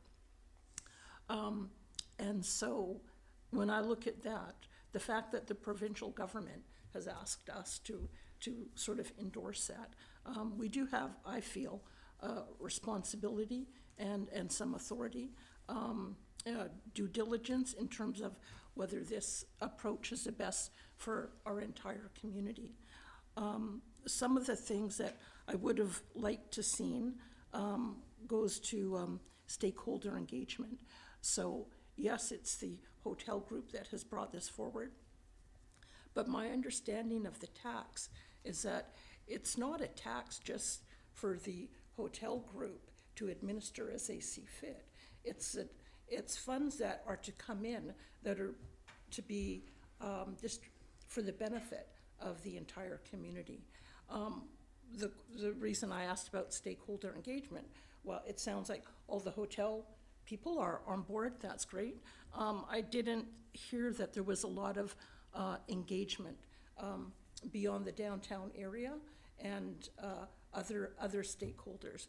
And I think it's important, if there's this amount of money to be coming in, that there be broader stakeholder consultation for them to have input in what's going to be in the plan. Part of that consultation, I think I would have liked to see, you know, there's been discussions with town staff, but things that I see the town of Sydney as a significant stakeholder, and we talked about how those funds can be used. And in other funds, communities, for example, in Whistler, part of the funds goes towards parks and trails maintenance and other things. So I would have liked to see some discussions with town staff and in this that allowed for some of the funds to be routed to the town. So the town is the organization that makes Sydney a really nice place to visit in terms of infrastructure, our parks, our trails, the upkeep of the waterfront, signage, conference facilities is another thing that the funds can be used for. And we know that we've heard that our parks budget is increasing every year because we aim to provide a high standard for visitors. So that's one thing that I would have liked to see.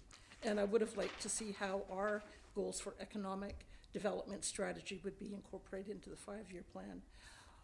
In regards to the jurisdictional issue, I think I hold a different view than staff, and I would have liked to see further investigation on that aspect before I would feel comfortable in moving forward. The other thing for me is that I haven't, the business case for this wasn't really communicated to me. More money is always better. The BIA already receives close to $500,000 from the levy and for the town for visitor services, and that's significant. And so, my questions were around if they wanted to increase visitation between October to May, why, what was the barrier to doing that within the existing funding envelope? And I guess what would happen if those funds weren't received? So that business case aspect was missing for me. And the other, I guess the other thing is that the regional focus. And so in reading the information from the province, I get the strong impression that they have a preference for regional sort of organizations rather than small operations around the province. And that makes sense for a number of reasons. I'm not sure where the reluctance is with Destination Greater Victoria. I'm not sure what's going on there. But the reality is that they play a huge role in this region, attracting visitors. They have decades of experience, long-established connections with cruise ships, conference planners, tour operators, markets, and industry partners around the world. They've got a Saanich Peninsula tourism strategy that is ready to come out to help drive visitors out here. So it seems to me that it would make sense to partner with a large organization that has those decades of experience, those connections established and plugged into that regional view. Yeah, so I think that's it for me. Thank you. Thank you, Councillor O'Keefe. Councillor Novick. Thank you, Mr. Mayor. I'm kind of sitting on the fence in terms of support of this. While I certainly believe that on the whole this is a good initiative and will serve the community well over the long haul, I'm a little concerned about how it came to us. It came to us rather suddenly. We didn't have any view of how the business case was developed, and Councillor O'Keefe went into a lot more detail on that, and I certainly agree with the points that she's made. We haven't had any input in terms of how the tax is to be administered. I think this is a substantial cash flow, and I think that it requires a much greater involvement of the community in determining how that's to be benefiting the area in terms of tourism. I'm anxious to hear what some of my colleagues have to say before I decide whether to support or not support this. Thank you. Thank you, Councillor Novick. I'll turn to Councillor Duck. Thank you, Mayor. In its current form, I will not support the creation of an MRDT for a number of reasons my colleagues already mentioned, but I'm concerned about the stakeholder engagement as well. I haven't heard anything relative to the major transportation arteries, the BC Ferries or the BAA, as to how they feel about this relative to the people they're bringing to town, as well as I'd like to see, as Councillor O'Keefe mentioned, where's the regional players that are being there, and I speak of Destination Greater Victoria, but just I'm concerned about the dilution of marketing out there that, if we're going to be out there marketing for Destination Sydney, how that's going to compete against larger organizations that are drawing to the entire region. And I just see some competing messages out there. So I'd like to see some engagement with those other stakeholders, BC Ferries, the airport, and DGV, just to get a sense of how this fits into that whole process. Thank you. Thank you, Councillor Duck. Councillor Gurnett. Thank you, Mayor. I will support the recommendation. For me, it just comes down to the fact that the Sydney Hotel Group approached the BIA to run this. I don't feel like it's my place to tell the Sydney Hotel Group who they should choose. Greater Victoria, whatever that destination Greater Victoria that's been referred to, I like the fact that we have a local group that knows our community. We often get lost in the shuffle in Victoria on many things. I think we're going a little deeper than we need to here. I mean, everybody has their own position and stance on it, but for me, it just boils down to the fact that this is what our community hotels are asking us for. They're not asking us to approve a plan. They're asking us to provide a letter of support along with the CRD. And so, to me, that's the only question that's valid here, and that's the one I'll support. Thank you. Thank you, Councillor Gurnett. I believe I'm the only one who hasn't spoken yet. I'm going to read from the provincial website. The Municipal and Regional District Tax, MRDT, was introduced in 1987 by the provincial government to provide funding for local tourism, marketing programs and projects. The tax is intended to help grow BC revenues, visitation and jobs, and amplify BC's tourism marketing efforts in an increasingly competitive marketplace. The province has set a process for the MRDT application and approval process. The province is the authority that approves the MRDT. It's coming before council because we, as the policymakers for the community, need to determine if there is a detriment to our community from the implementation of this. I do not see any detriment to our community from this MRDT coming to be in Sydney. I've known many other jurisdictions regionally and in the province with MRDT for decades, and it runs successfully. And reference may be made to improvements such as trails or what have you. Those improvements are intended to improve the tourism experience for people who come to the community. Yes, it could also be of benefit to the local residents or businesses in the community, but it is a tourism initiative to benefit tourism in an increasingly competitive environment. And so I appreciate the diligence that the hotel group and the BIA have done. They hired a consultant, as was referenced in the presentation. The consultant has vast experience in working with hotel groups and destination marketing organizations for the implementation of this and creating a 5-year business plan. The hotel group, some of which have many decades of experience.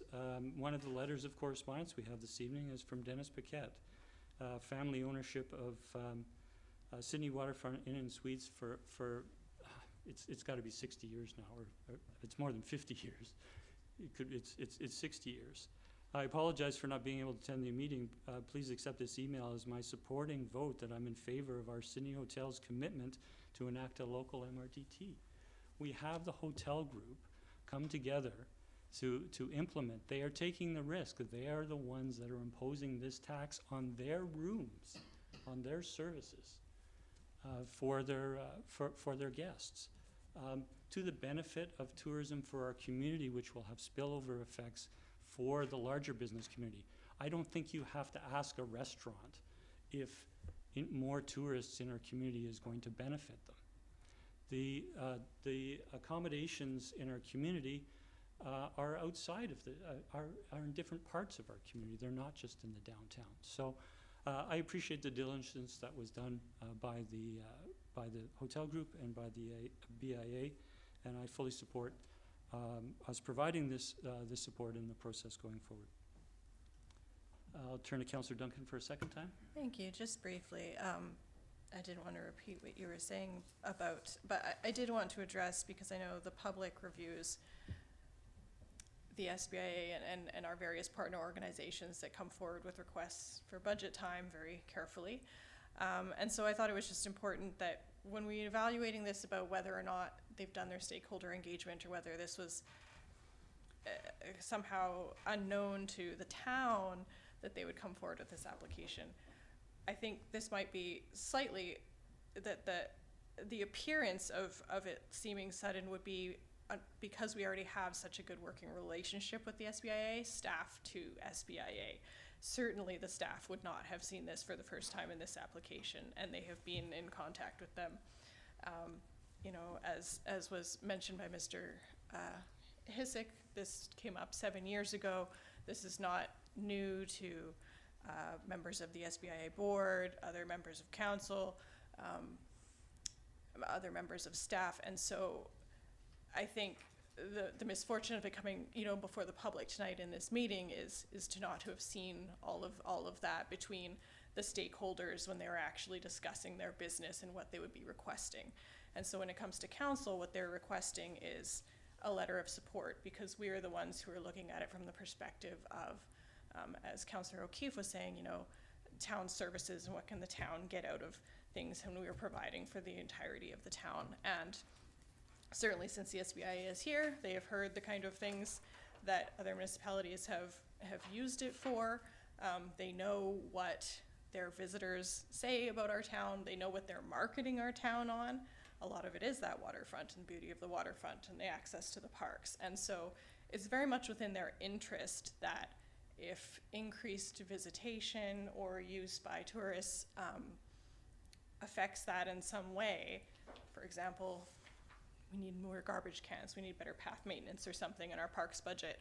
And I could see that was the first time I thought that, yeah, that is a way that indirectly this could affect us if it went to marketing and increased visitor services, and we had to increase that because of tourist use. However, the SBIA and people who depend on those visitors are the first ones who are going to hear about those problems from their clients usually, or people coming into their stores. And so I think from the perspective of whether we would end up on the hook for such a thing, and whether or not they would then in the future want to change their 5-year plan and say, okay, we're going to actually put more money into supporting these things, I feel very comfortable that that is well within the interest of these local groups to want to do that, because those are part of the things that they are marketing their location on. And so I feel comfortable as somebody, you know, looking after the town's interests, that we are still covering that within this support and with knowing this organization and how well we already work with them. Thanks. Thank you, Councillor Duncan. I'm not seeing any further discussion. I'll call the question. All in favor? Opposed? With Councillor Duck opposed and Councillor O'Keefe opposed, the motion does carry. Thank you for coming forward this evening. You're not obligated to stay for the balance of our meeting. Thank you. Council, I will call a recess for 5 minutes. We'll come back together about 7:50.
we all here? We're all here.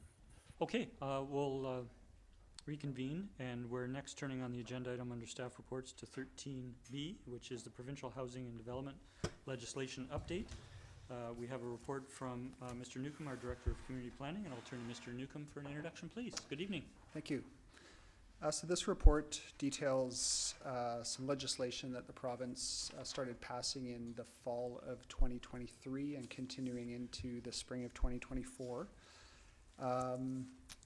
It deals with 4 pieces of legislation, 3 which directly affect the town and 1 which doesn't at this time, but we're sort of watching it going forward.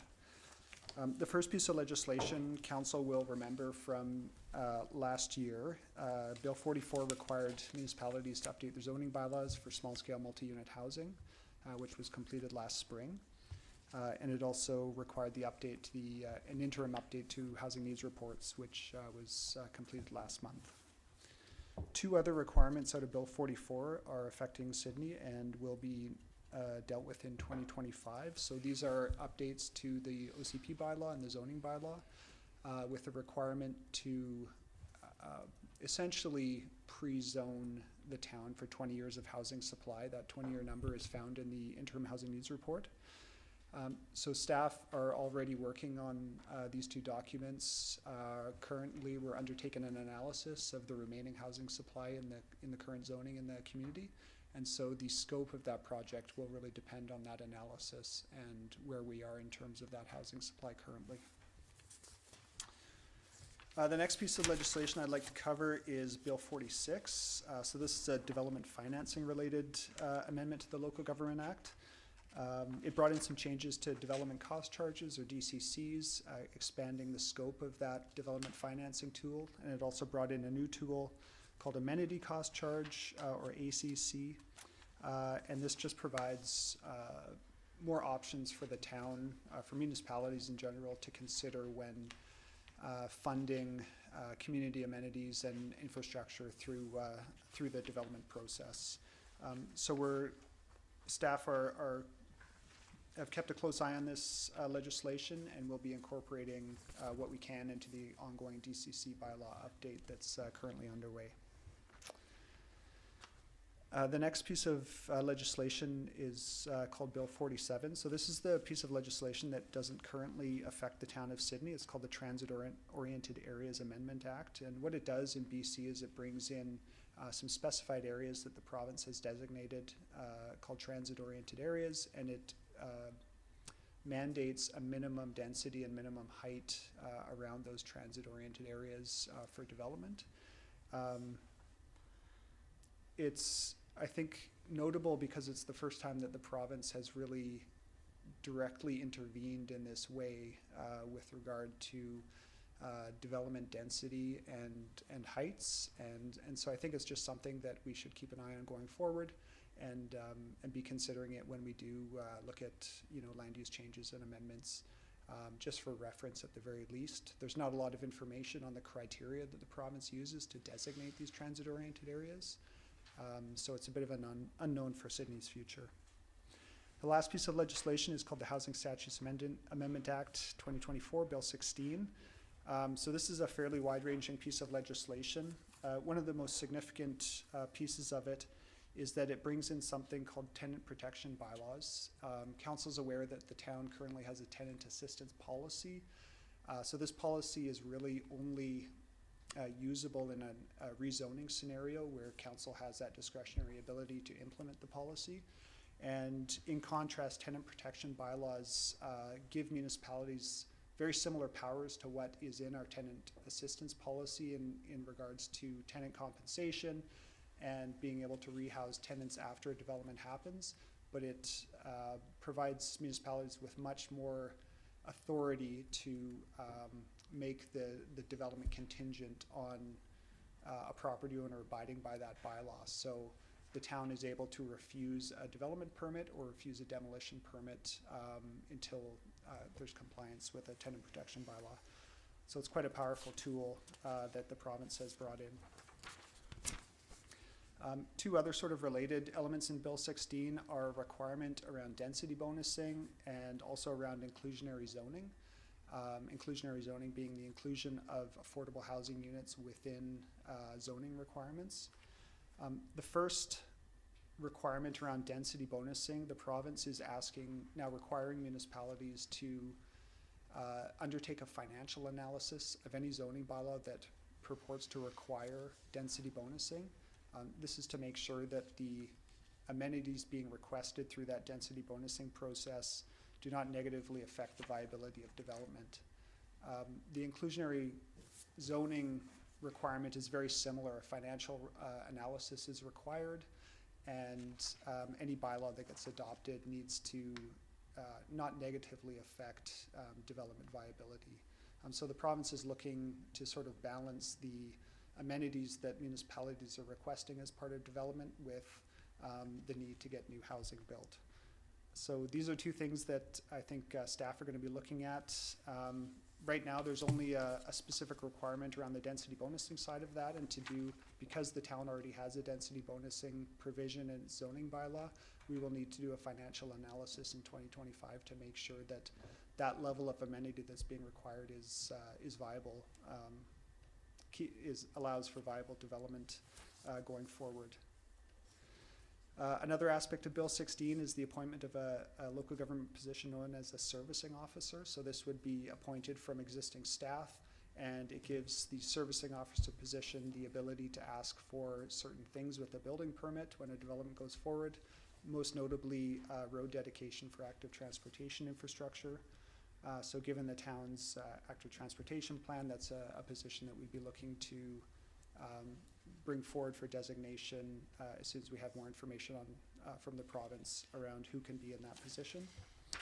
And then finally, Bill 16 also includes transportation demand management measure requirement, where things that help mitigate demand for transportation and parking can be incorporated into the town's bylaws. So looking at maybe the parking bylaw and incorporating some of these measures into that bylaw in the future. So that's a very quick overview of all that legislation, 7 pages summarized into a few minutes. And if you have questions, I'm happy to answer them. Thank you. Thank you very much, Mr. Newcomb. I'll first turn to Councillor Gurnett. Thank you, Mayor. Through you to staff. Sort of a generalized question. Does staff, how do I phrase this? Do you feel like with the new legislation, your job has become extremely much more difficult and complicated? Through the mayor to Councillor Garnett. I will say that this legislation generally has added a significant amount of complexity to the development environment. And I think, unfortunately, smaller municipalities, because we lack the staff capacity of a place like Vancouver, Victoria, we are going to be negatively affected by this in terms of our ability to deliver some of these changes and deliver them on the same level that a larger municipality with that much more staff capacity is able to deliver them. If I may, I'm trying to wrap my head around, and perhaps maybe you can understand the rationale of providing sort of the impetus for this was to create housing, to create affordability, and then have options available so you pay cash and not build affordable housing. And perhaps they've explained the rationale to you. I'm having trouble making sense of that. Again, through the mayor, I think my sense is that it's a balancing act on the province's part. They're looking to increase the amount of affordable housing, obviously, but at the same time, they know that they need to rely on the private sector to deliver that housing. And so they're trying to make things work on both sides of the equation. It's a very, very tricky balance, and I guess only time will tell if they've got it right or not. One last question, if I may. Please. With regards to the servicing officer, I think it was, and speaking to the 5 meters of road dedication on top of the road dedication already specified by municipal bylaw, does this have the potential to impact financial viabilities of developments? Again, through the mayor to Councillor Garnett, I think it would be possible. As you're aware, as an example, the RM7-WS zone has some mitigating factors for that frontage to be dedicated and not adversely affect a development. I don't see those provisions in the legislation, but that would be something we could consider to sort of help offset that type of thing, whether it be, you know, visually the distance between the roadway and the frontage of the building may not change, and so, you know, council could also look at things like front setback variances, for example, depending on the circumstances to help offset, or it could be directly written into the bylaw.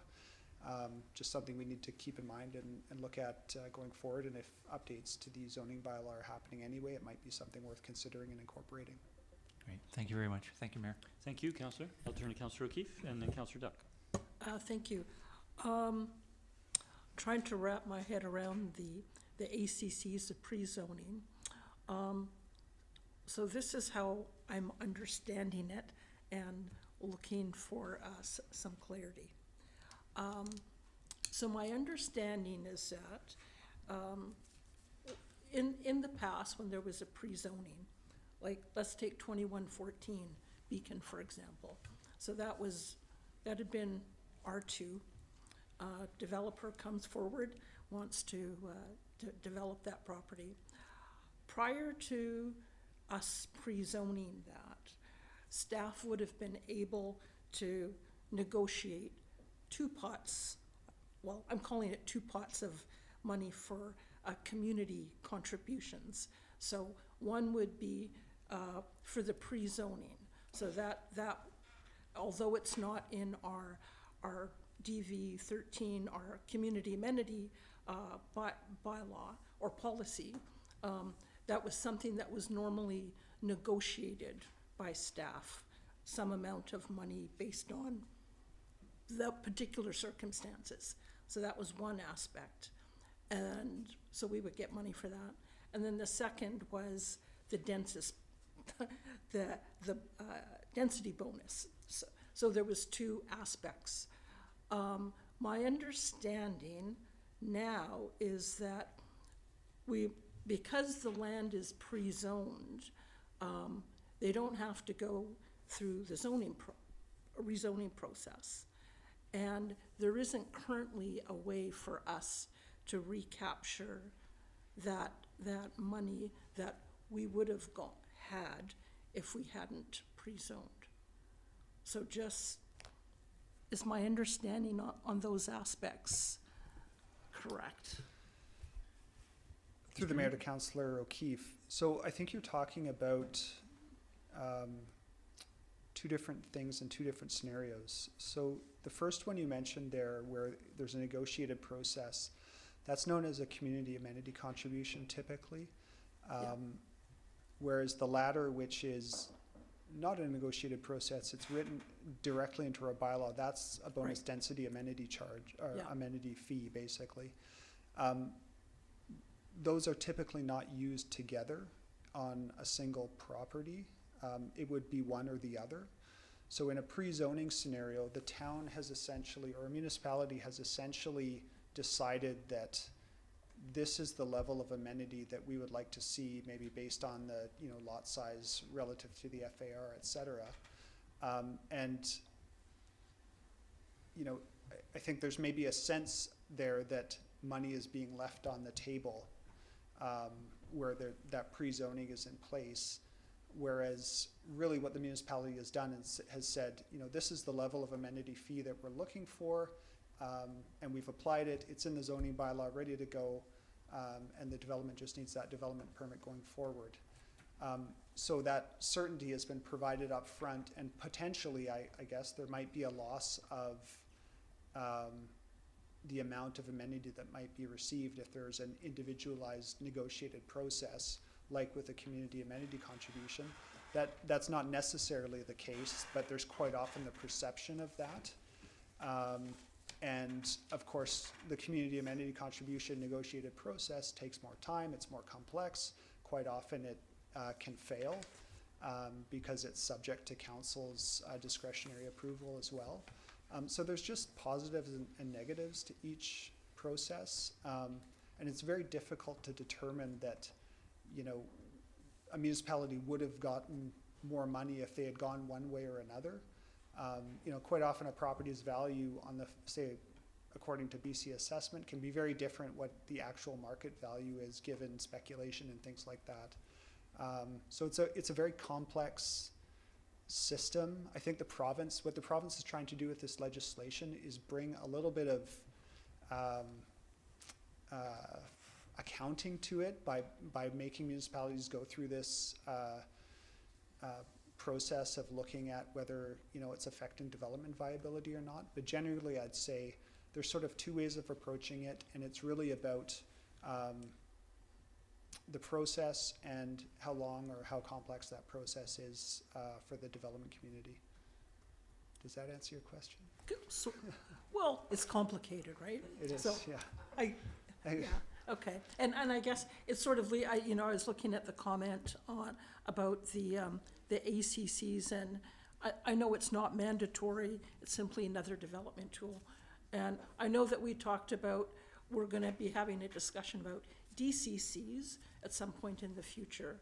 And I think it would be useful for us to have an understanding of how the ACCs, I know it's also a very complicated process, but in terms of how we might be able to use that in the future. And if I may, Mr. Mayor, I think one thing I think the province is really trying to highlight with this legislation is that there's only one entity paying these charges. It's the developer, and I guess, you know, eventually the end user of the property as well, which might be the buyers of the units. But initially the money is only coming from the developer, and whether it's, you know, bonus density fees, development cost charges, amenity cost charges, negotiated CAC amount, I think what the province is trying to do is say, look, all of these things need to work together. You can't just pile one on the other. You know, the pot is not endless, and make sure that all these different fees and charges are working together and still allow a viable development, and yet help build the amenities in the community for the eventual residents. yeah, no, that's good. No, I understand where the intent is and what they're trying to do. Just one other on a different, if I may. Just going to the tenant protection provisions. And I was just on page 4 of the report up at the top. It says that they wouldn't apply in rental units in stratified condo buildings. So does that mean like that, you know, purpose-built rental up on the corner that we've approved, and other buildings that we've approved for rentals, does that mean if, although they're rentals for 20 years, if they stratify them, the tenant protection would not apply? Through the mayor to Councillor O'Keefe, no, I don't believe so. I Okay. believe this would apply to a building like that. In many of those cases, there's despite them being stratified, there's a covenant on the title of the property prohibiting the individual sale of the units for 10 years. That's a BC housing covenant that's quite often part of these developments that are purpose-built rentals despite being stratified. I think that refers to more a condo building with, you know, individual owners in the 55 units. Okay. And, you know, now that there's no prohibition at the provincial level against stopping rentals in a building like that, any of those units can be rented out, but it's a recognition that those are individually owned units by different owners, and it's not the same scenario. Okay, Yeah. okay, thanks for that clarification. Yeah. That's all for me, thank you. Thank you for your questions. Councillor Duck? If I may, through you to staff, Mayor, just a question on the financing. Given this workload has been imposed by the province, does the housing capacity grant cover all of the supplemental budget request of $125,000? Through the mayor to Councillor Duck, I might defer that question to Mr. Hisik. I believe it does, but Mr. Hisik? Tentatively at this point, yes, but it's subject to what else might come up. That's an eligible use of the funds. So at this point, yes, but we'll find out soon.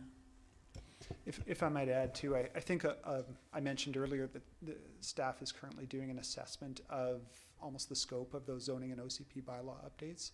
It really depends on the outcome of that assessment, and we may already be at a 20-year housing capacity in our existing bylaws, and if that's the case, very few amendments would be likely required.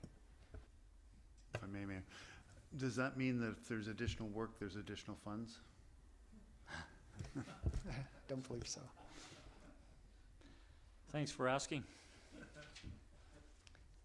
Any further questions? If not, we do have staff recommendation. Councillor Novick? Thank you, Mr. Mayor. Just one quick question. Regarding Bill 47, which you said doesn't apply to us, if the BC Transit terminus or exchange that is being contemplated for Sydney right now comes to pass, is there a chance that could be designated a TOA, and then we would have to adjust our OCP and bylaws in consequence? Through the Mayor to Councillor Novak, although I mentioned that the criteria for how a TOA is designated is not available to us, essentially, I don't believe so. If you look at the scale of the other transit exchanges that have been designated, they're significantly more, I would say, regional in scope and larger exchanges than the relatively small stop that's being contemplated in Sydney. But again, how the province decides these things is not clear to us. Thank you. Thank you, Councillor. Councillor Duff. I'm prepared to move the recommendation. Please. That staff bring forward a supplemental budget request for $125,000 to complete the required OCP and zoning bylaw updates and a financial feasibility analysis of the density bonusing provisions in the zoning bylaw through 2025 budget deliberations. Second. Discussion. No, I think given the fundings available through the housing grant fund or whatever they call it, a good application here. So I think I support this. Thank you, Councillor. Seconder? I have a question through to staff. Given we're receiving this report today and staff have been working on this, we don't approve our budget until March of next year. Are staff constrained in terms of wanting to move forward and when the timing of that budget approval will be given? No, I don't believe so. The analysis I mentioned is underway, but I think will take a fairly significant amount of time, so that it actually might line up quite well. Thank you. Mr. Hasek? Just to add to that, we received these funds last year and they're already in our budget, but in a less specific format. So it's for general consultation, which we could make use of. No, thank you. Councillor O'Keefe. You just maybe remember something. I remember when we talked about getting help from consultants and using that money. My recollection is that we opted not to because we thought there wasn't a lot of capacity out there in terms of consultants who could dive into this work. So has the landscape changed? Are we feeling better then about who might be out there to bring in and do this work? Through the Mayor to Councillor O'Keefe, I think it's less about who's available out there and more about what needs to be done. For example, with the zoning bylaw update that completed last spring, that's a very sort of localized process where really nobody knows the zoning bylaw better than staff do, and it's just more efficient to do that in-house. And it really depends on the outcome of this analysis of housing capacity in the OCP and zoning bylaws. Depending on which way that goes, it might be prudent to get some consulting assistance if there's a more public aspect to the updates that need to be done. If it's a more technical and process similar to what was undertaken last year with the zoning bylaw update, I think it might be prudent to do it in-house. So it really depends, and we'll see. Yeah. Okay, great. Thank you. Thank you. Any further discussion? Seeing none, I'll call the question. All in favor?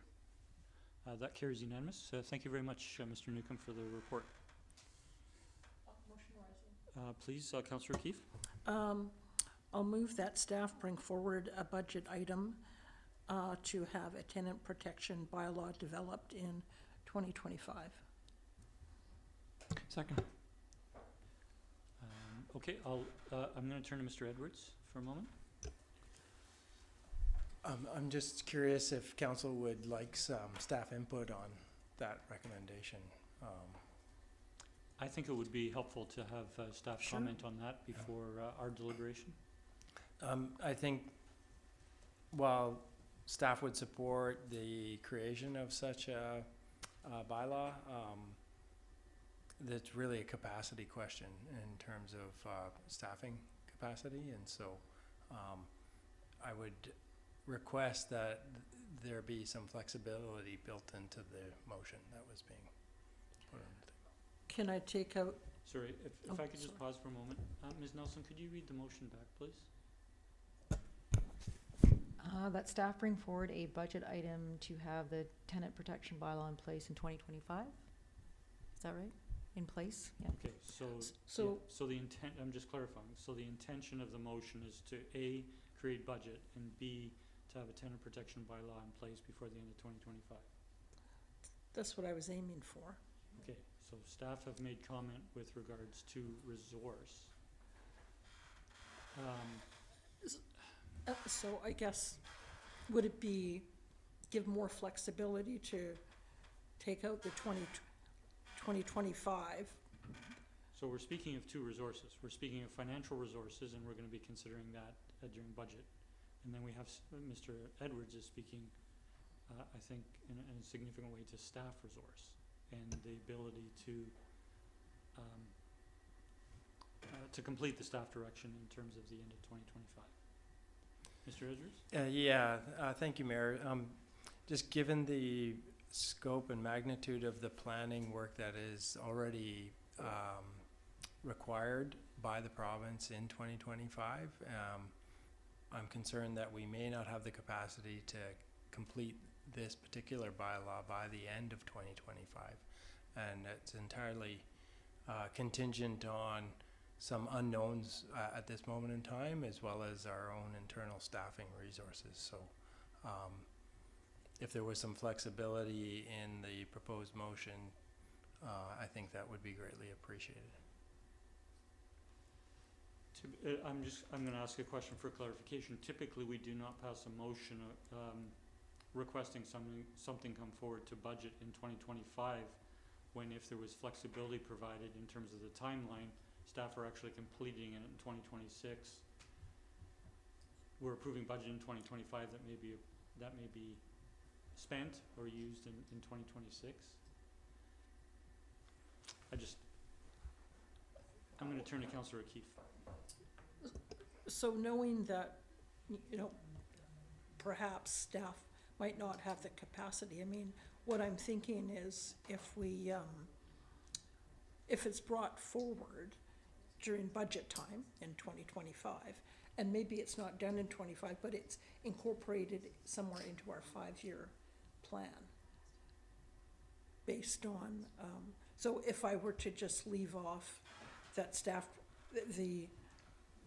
that it would be developed in 2025, if that gives some flexibility to at least bring a budget item forward, so that we can identify that this is an important thing and we want to do it, and figure out where best to put that in the 5-year plan.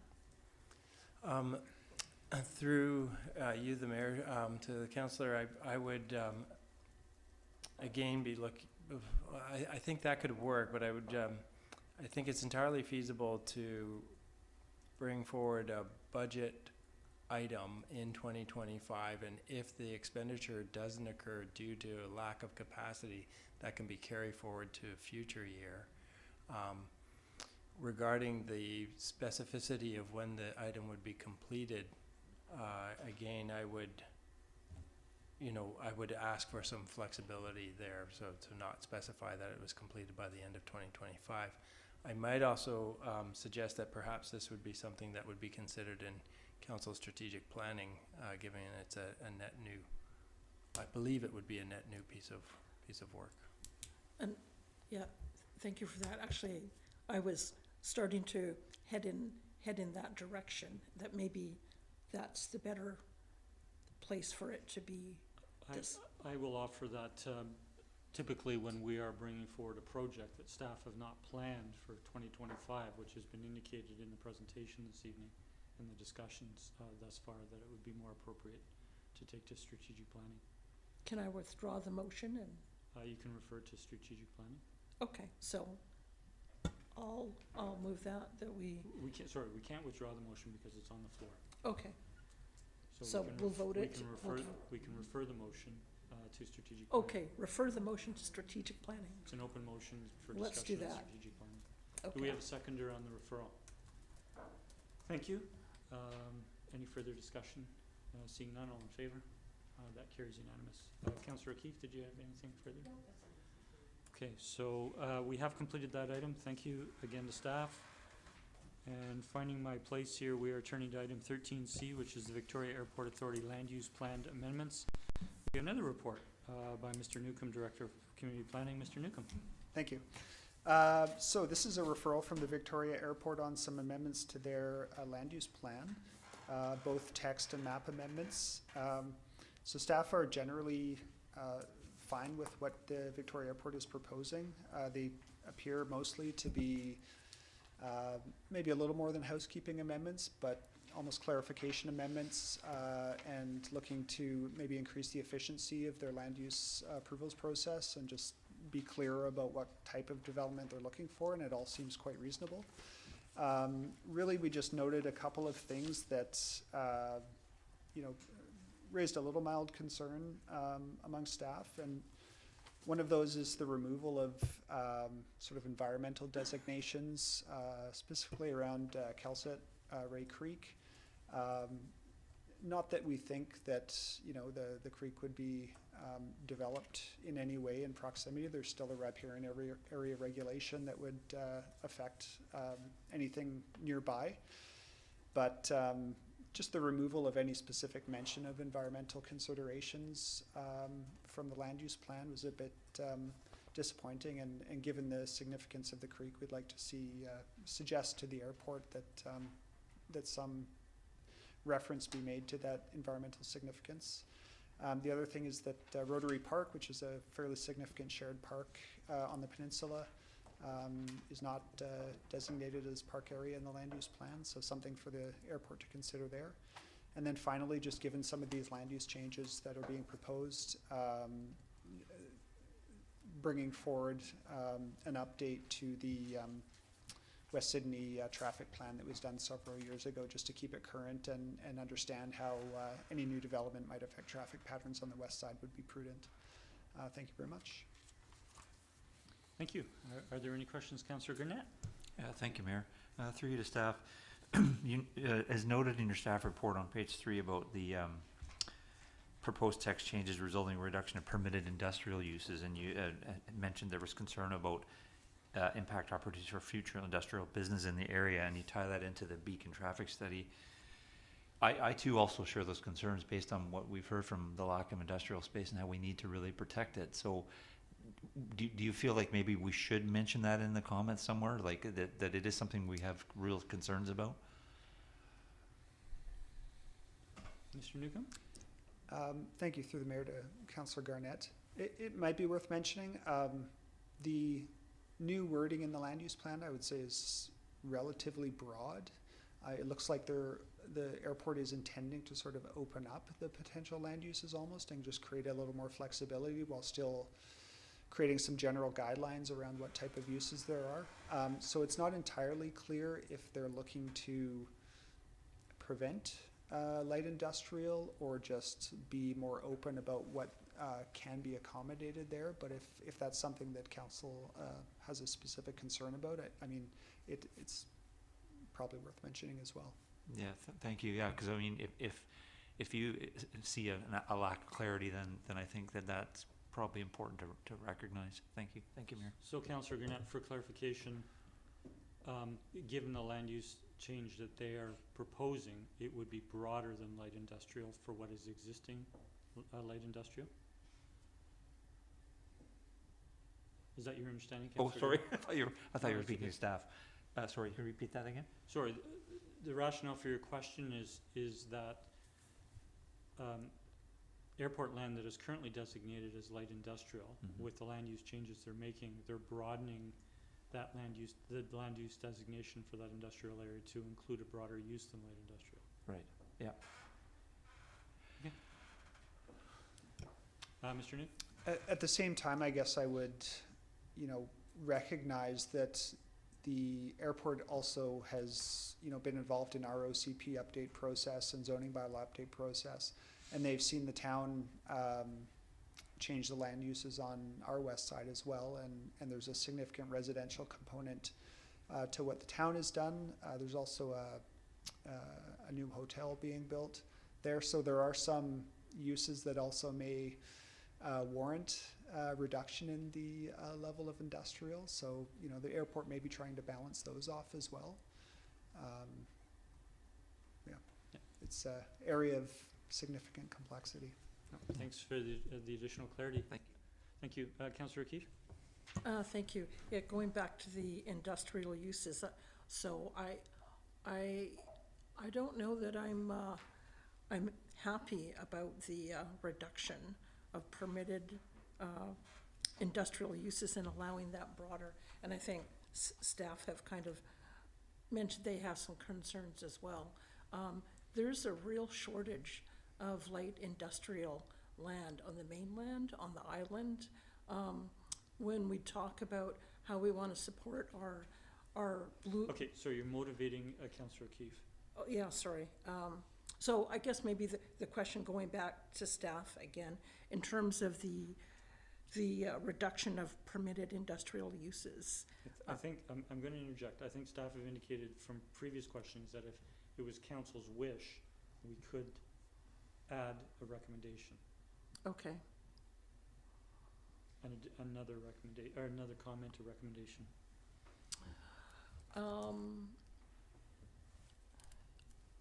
I'm just wondering how best to word that for Okay, staff. well, we don't have the recommendation on the floor yet, so I would consider it to be an amendment once the motion is on the floor. Okay, I'll leave it for now and see what my colleagues have to say on other Okay. issues. Thanks. Councillor Duck on questions? Yes. Just through you to staff, I could get clarification on the recommendation concerning designated Rotary Park under park area in the land use plan. What is it currently designated as? I was trying to look for that on their changes and I couldn't find it. Through the mayor to Councillor Duck, the current designation can't recall, but the proposed, I believe, is the mixed use designation that's similar to some other areas. If I may, further to that then, is there any concern that if they don't designate it as park area that can be removed at their discretion and used for other purposes other than a park? Ms. Verhagen informs me that it's currently designated as airport reserve. And would you mind repeating that last question? Oh, is there any concern that, given it's a very well-used community amenity, that they could then, if they don't designate as park, it can be at some point at their discretion as to whether it continues as a park or not? If they don't follow your suggested considerations. There is a use agreement that both Sydney and North Saanich are party to. I guess it's possible that upon the expiry of that agreement, the land use could change. I would also expect that would be a broader discussion with the two municipalities in the airport. I would just note that, given the agreement that we have in place, without changing the land use designation, the airport authority could terminate the agreement or not renew the agreement. They don't have to change the land use to have that consequence. So that's why I'm asking the question is does the designation kind of secure it a bit more than not having designated as park? Yeah, no, thanks for the question. Any further questions? If not, I'd look to a colleague to move the recommendation. Councillor Duck? Yes, and I'd like to move the recommendation. I so move that staff respond to the Victoria Airport Authority regarding the proposed amendments to the airport's land use plan, including the comments included in the staff report dated December 2nd, 2024, as well as the following specific comments for consideration by the Victoria Airport Authority.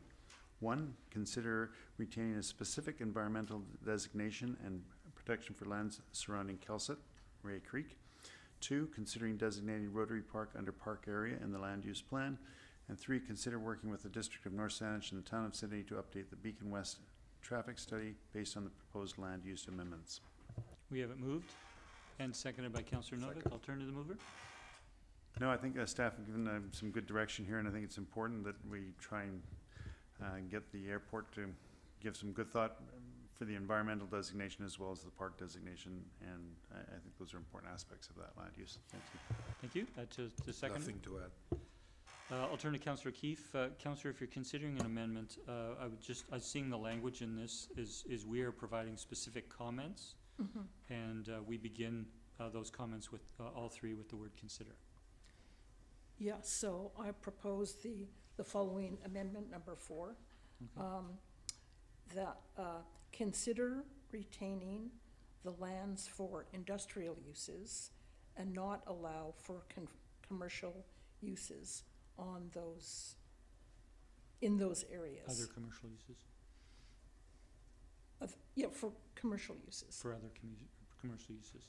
Okay. Industrial is a commercial use. Okay, for other commercial, sorry, yeah, thanks for that clarification. Do you have that, Ms. Nelson? That's great. Do we have a seconder? Second for discussion. Okay, Councillor O'Keefe? Thank you. Yeah, as I mentioned, there is generally a shortage in Greater Vancouver area on the island for light industrial space.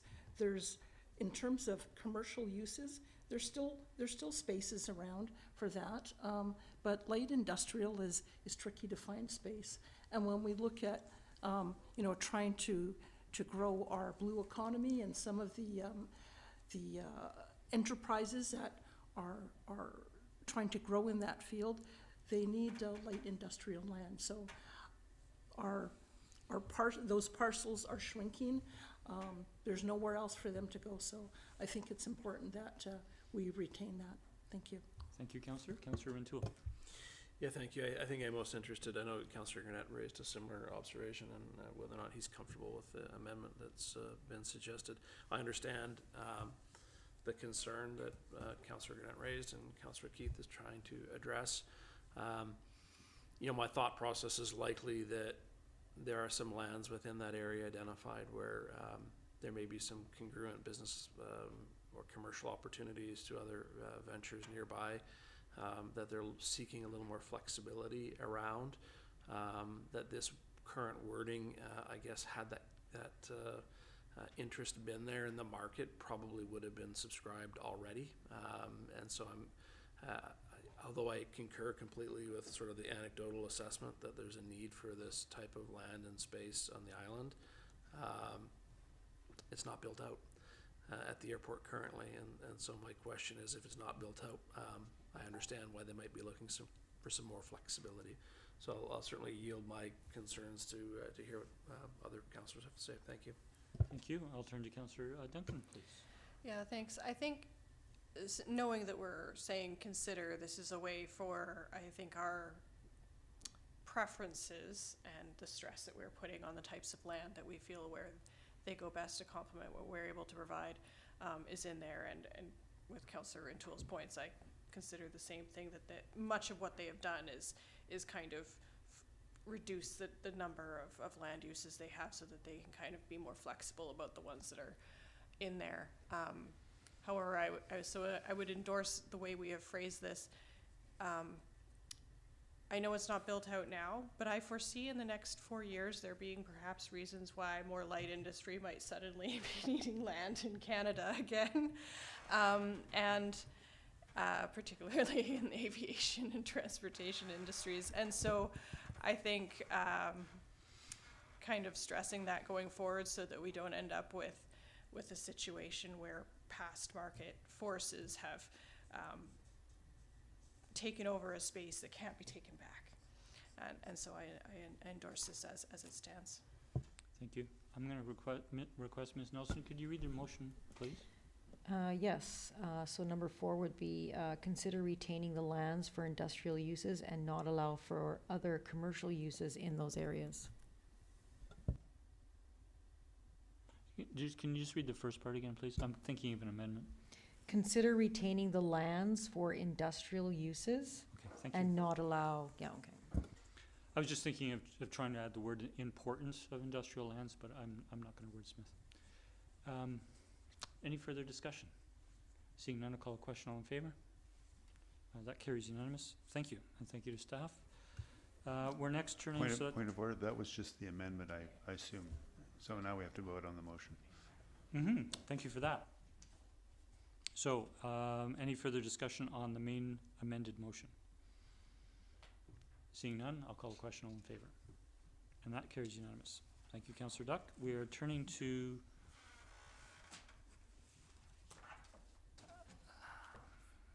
item 13D, the Sydney Business Improvement Area Funding Memorandum of Understanding. Mr. Newcomb, please. Thank you again. So staff have been working with the SBIA on developing some more specificity into their work plan for the funding that goes out to 2027, and this MOU is the result. Thank you. I'll turn to Councillor if there are any questions, or sorry, this is for information, so are there any questions? Councillor Keefe? I know it's for information. Are we able to make suggestions or comments or, We can certainly ask questions. If we're considering an amendment to No. the agreement, or to the memorandum? No, I wasn't considering any sort of amendment. Okay, well, Ju- you go ahead, please. Okay, one thing, and I'm not sure, maybe it's incorporated elsewhere, but one of the things that I would be interested in seeing is, in regards to the business management, or manager position, the reason we supported that was to provide support for businesses outside the SBIA. And so I'm not sure if in the reporting that you've outlined here, whether there might be something in there to show how that support has been for businesses outside the SBIA. So I'm not necessarily wanting a response, but just sort of a comment that Okay. if that's something that could be incorporated. And then I'll turn to Mr. Newcomb. Just for clarification, if I might, sort of specifying how much time that position is spending on businesses outside the SBIA or activities, or?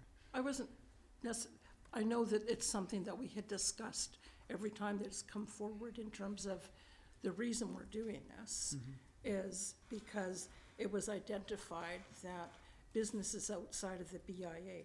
And so we said, okay, but let's get some information. So whether, I don't know what that would look like, number of businesses that they've supported or Yep. feedback, sort of leaving it open. I see. So just something on that so that we can see the benefit of our investment in businesses outside of the SBIA.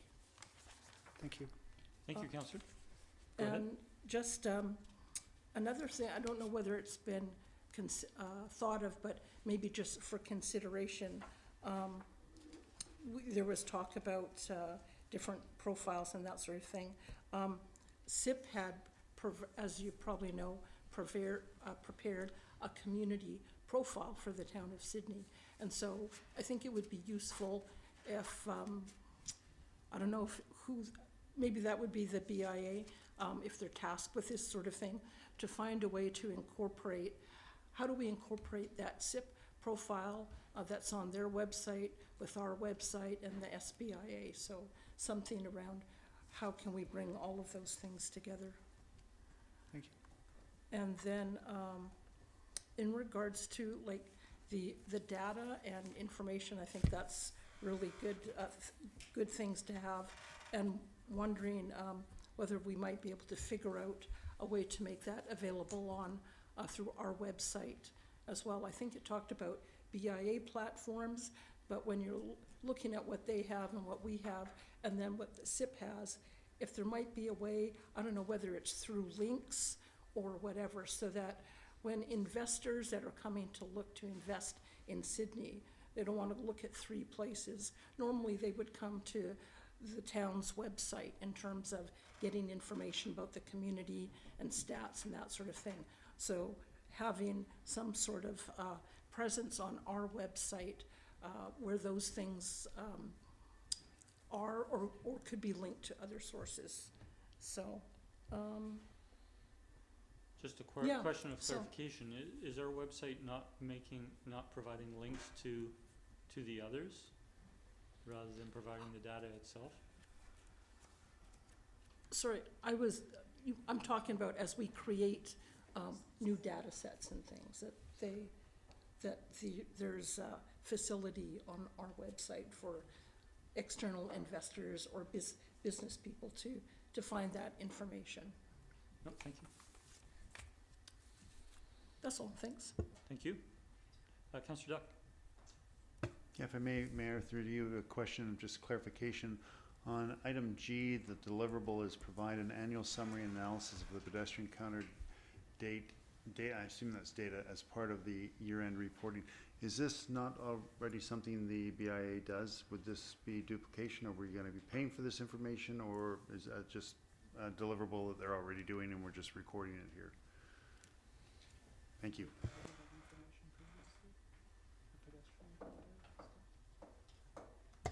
Well, there's certainly a level of overlap, but they were just, this MOU is an attempt to kind of put it in writing just to clarify the expectations for both sides. Just to follow on that, so we're not, actually, we're not paying for this to be done again. It would be information they're already just relating to us in this ACTEV strategy.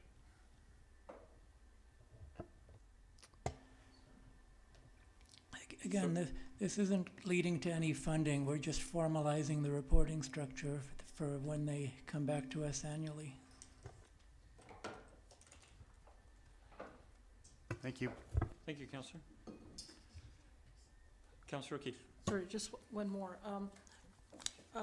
Talk about different data sets and gathering information, and I wonder if any of that would involve, we had talked about putting together a business directory for the town of Sydney on our website that, you know, anybody could come and search to find out, you know, is there a drywaller in Sydney or a florist or that?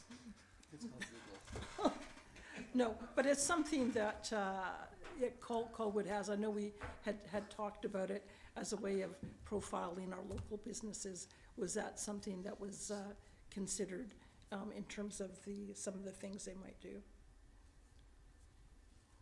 To the Mayor, to Councillor O'Keefe, I don't believe it was. Okay. It was also related to wanting to have a picture of what our local business community looked like in terms of, and we talked about NAICS codes, and so updating that information into our business licensing system so that we could draw data so we would know how many businesses are growing in this industry or this sector, and to have a good picture of what our local economy looked like. Yeah, again, through the Mayor to Councillor O'Keefe, so we do collect NAICS codes, and we Okay. have for some time.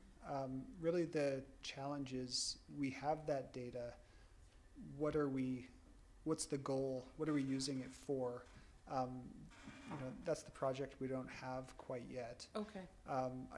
I would add the other thing, I believe the SBIA also has a business directory. I think it's specific to the Levy area. Right. But yeah. it would be good to expand that to the rest of town, so Right, I'll speak to yeah. them about that as well. Okay. Okay, thank you. Thank you, Councillor. Okay, so no recommendation there. We're now turning to item 13F, the last of the 7 staff reports, timing of financial plan 2025 to 2029. Mr. Edwards. I think this is going to be presented by Mr. Hissick, our Director of Finance. Thank you. Thank you.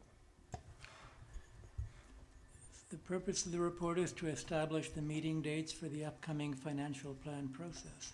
Given the timing of the next strategic planning session, our recommended starting point for the budget process is February 3rd, at which time it will be introduced. This will be followed 2 weeks later with the first opportunity to ask questions and delve into the budget, and it would culminate with final deliberations on March 4th.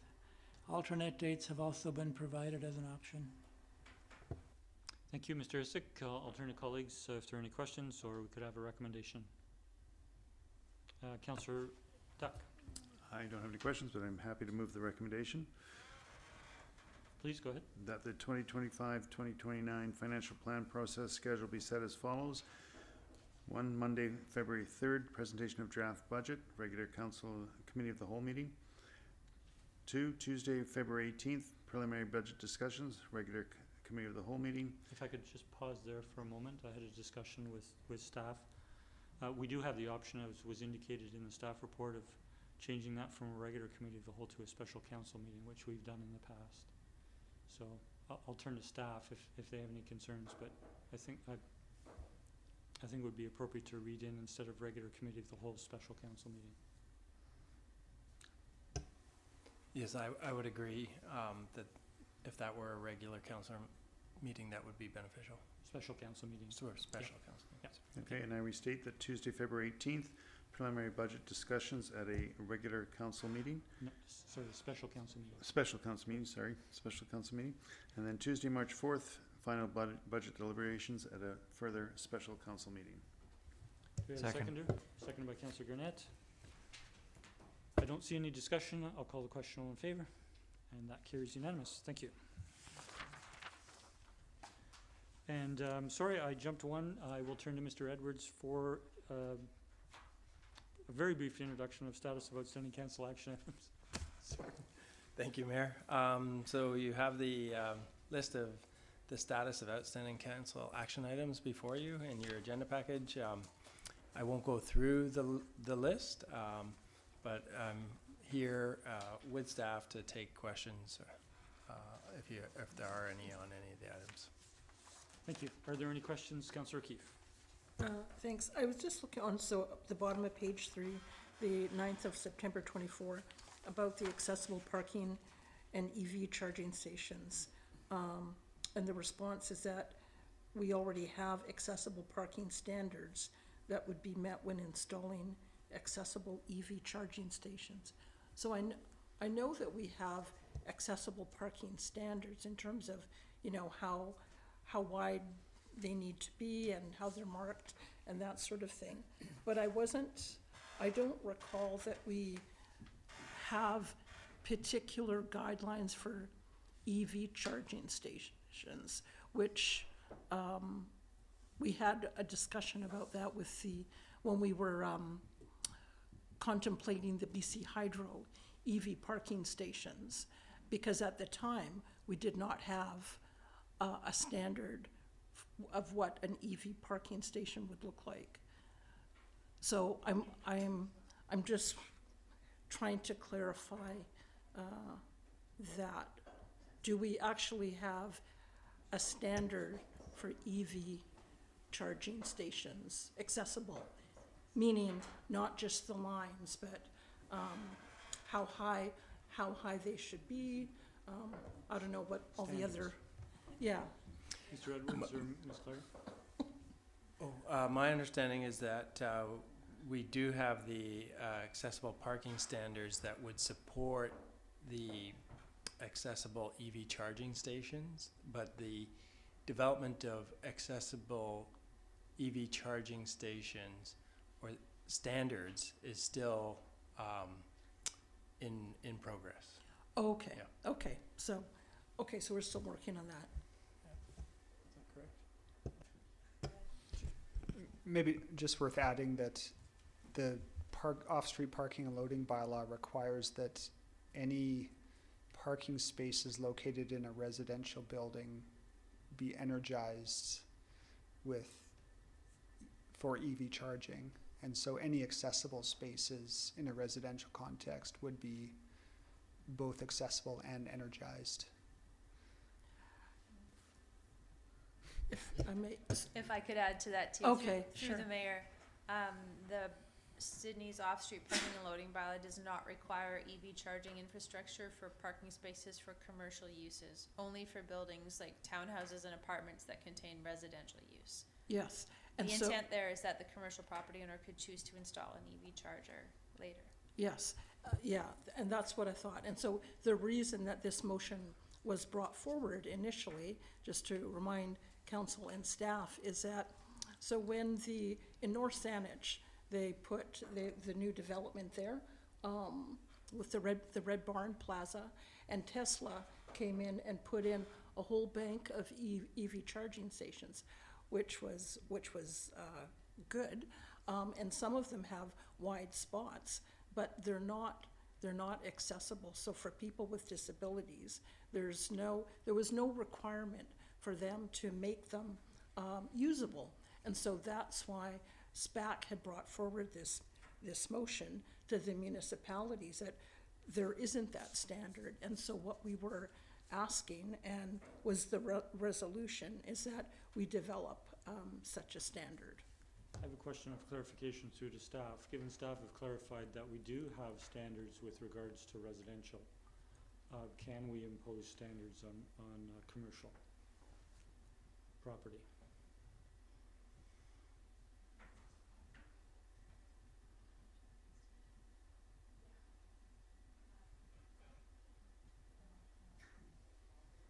Ms. Larry? Through the mayor, I do want to clarify that the resolution refers to public EV charging stations, not private EV charging stations. So the town is currently working with BC Hydro.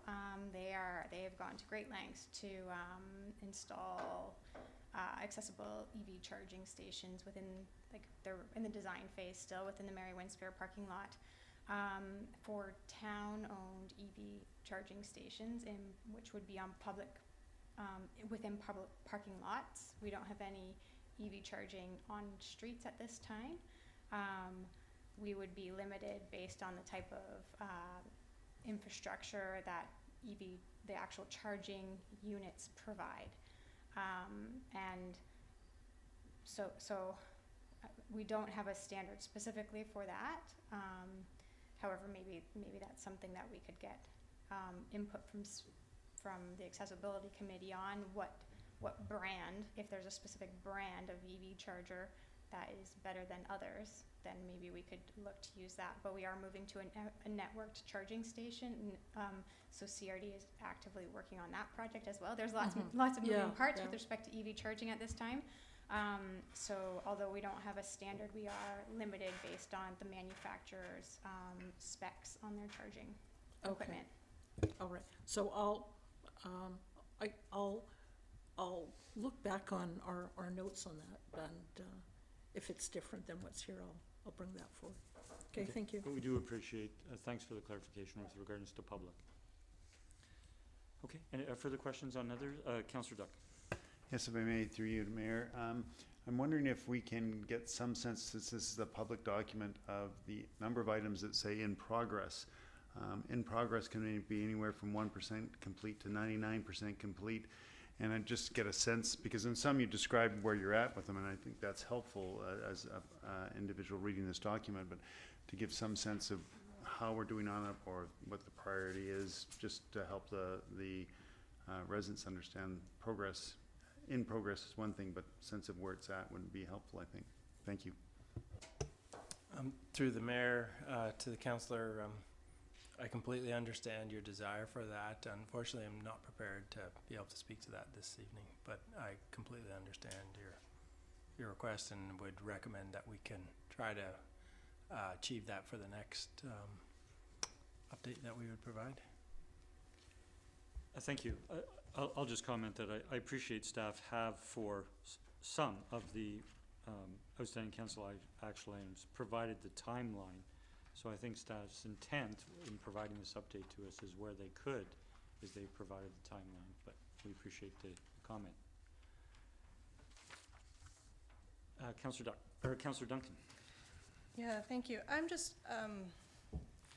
since this is a list of in progress, it doesn't show all of the things staff have done, and that's a considerable list. And so I wish for public presentation we had seen that as well, so that the public would understand why, when we have a recommendation for a tenant protection bylaw and staff is saying, this is going to be tight for us, they actually see the number of things on their docket. Because one thing I noticed while I was going through this was that fully 43%, 12 of the 28 things that are listed here, involve parking, which probably would not be a surprise to anyone about Sydney, that it takes up such an extraordinary amount of staff and council time to talk about parking. But I guess you could say that it's something that perhaps is being left to the bottom and all the other things are getting done first. But I think for public's, consideration about projects that matter, if our staff are looking at their time and what they can do and can't do, whether tenant protection bylaws might be actually more helpful for people with disabilities who have to live on a disability paycheck versus being very concerned about whether or not they can charge a 6-figure EV at the Tesla charging station. It was a Cybertruck I saw there this weekend when I was there. That's $350,000 with taxes all in. So I think it's really important to look at what the actual groups being served should have their time spent on versus the actual quality of life for the greatest number of people in a town. Thanks. Thank you, Councillor. This was for information. If there's no further questions, we will move to the next item, which is we are receiving under 15 3 pieces of correspondence for information.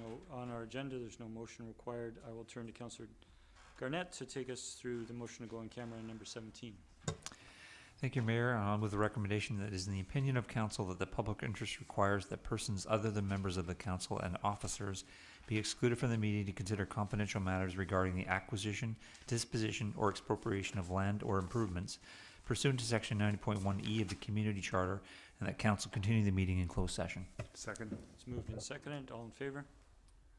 Motion carries. A mover and seconder to adjourn. Moved by Councillor Duck, second by Councillor Novick. All in favor? We are adjourned. Thank you, everyone.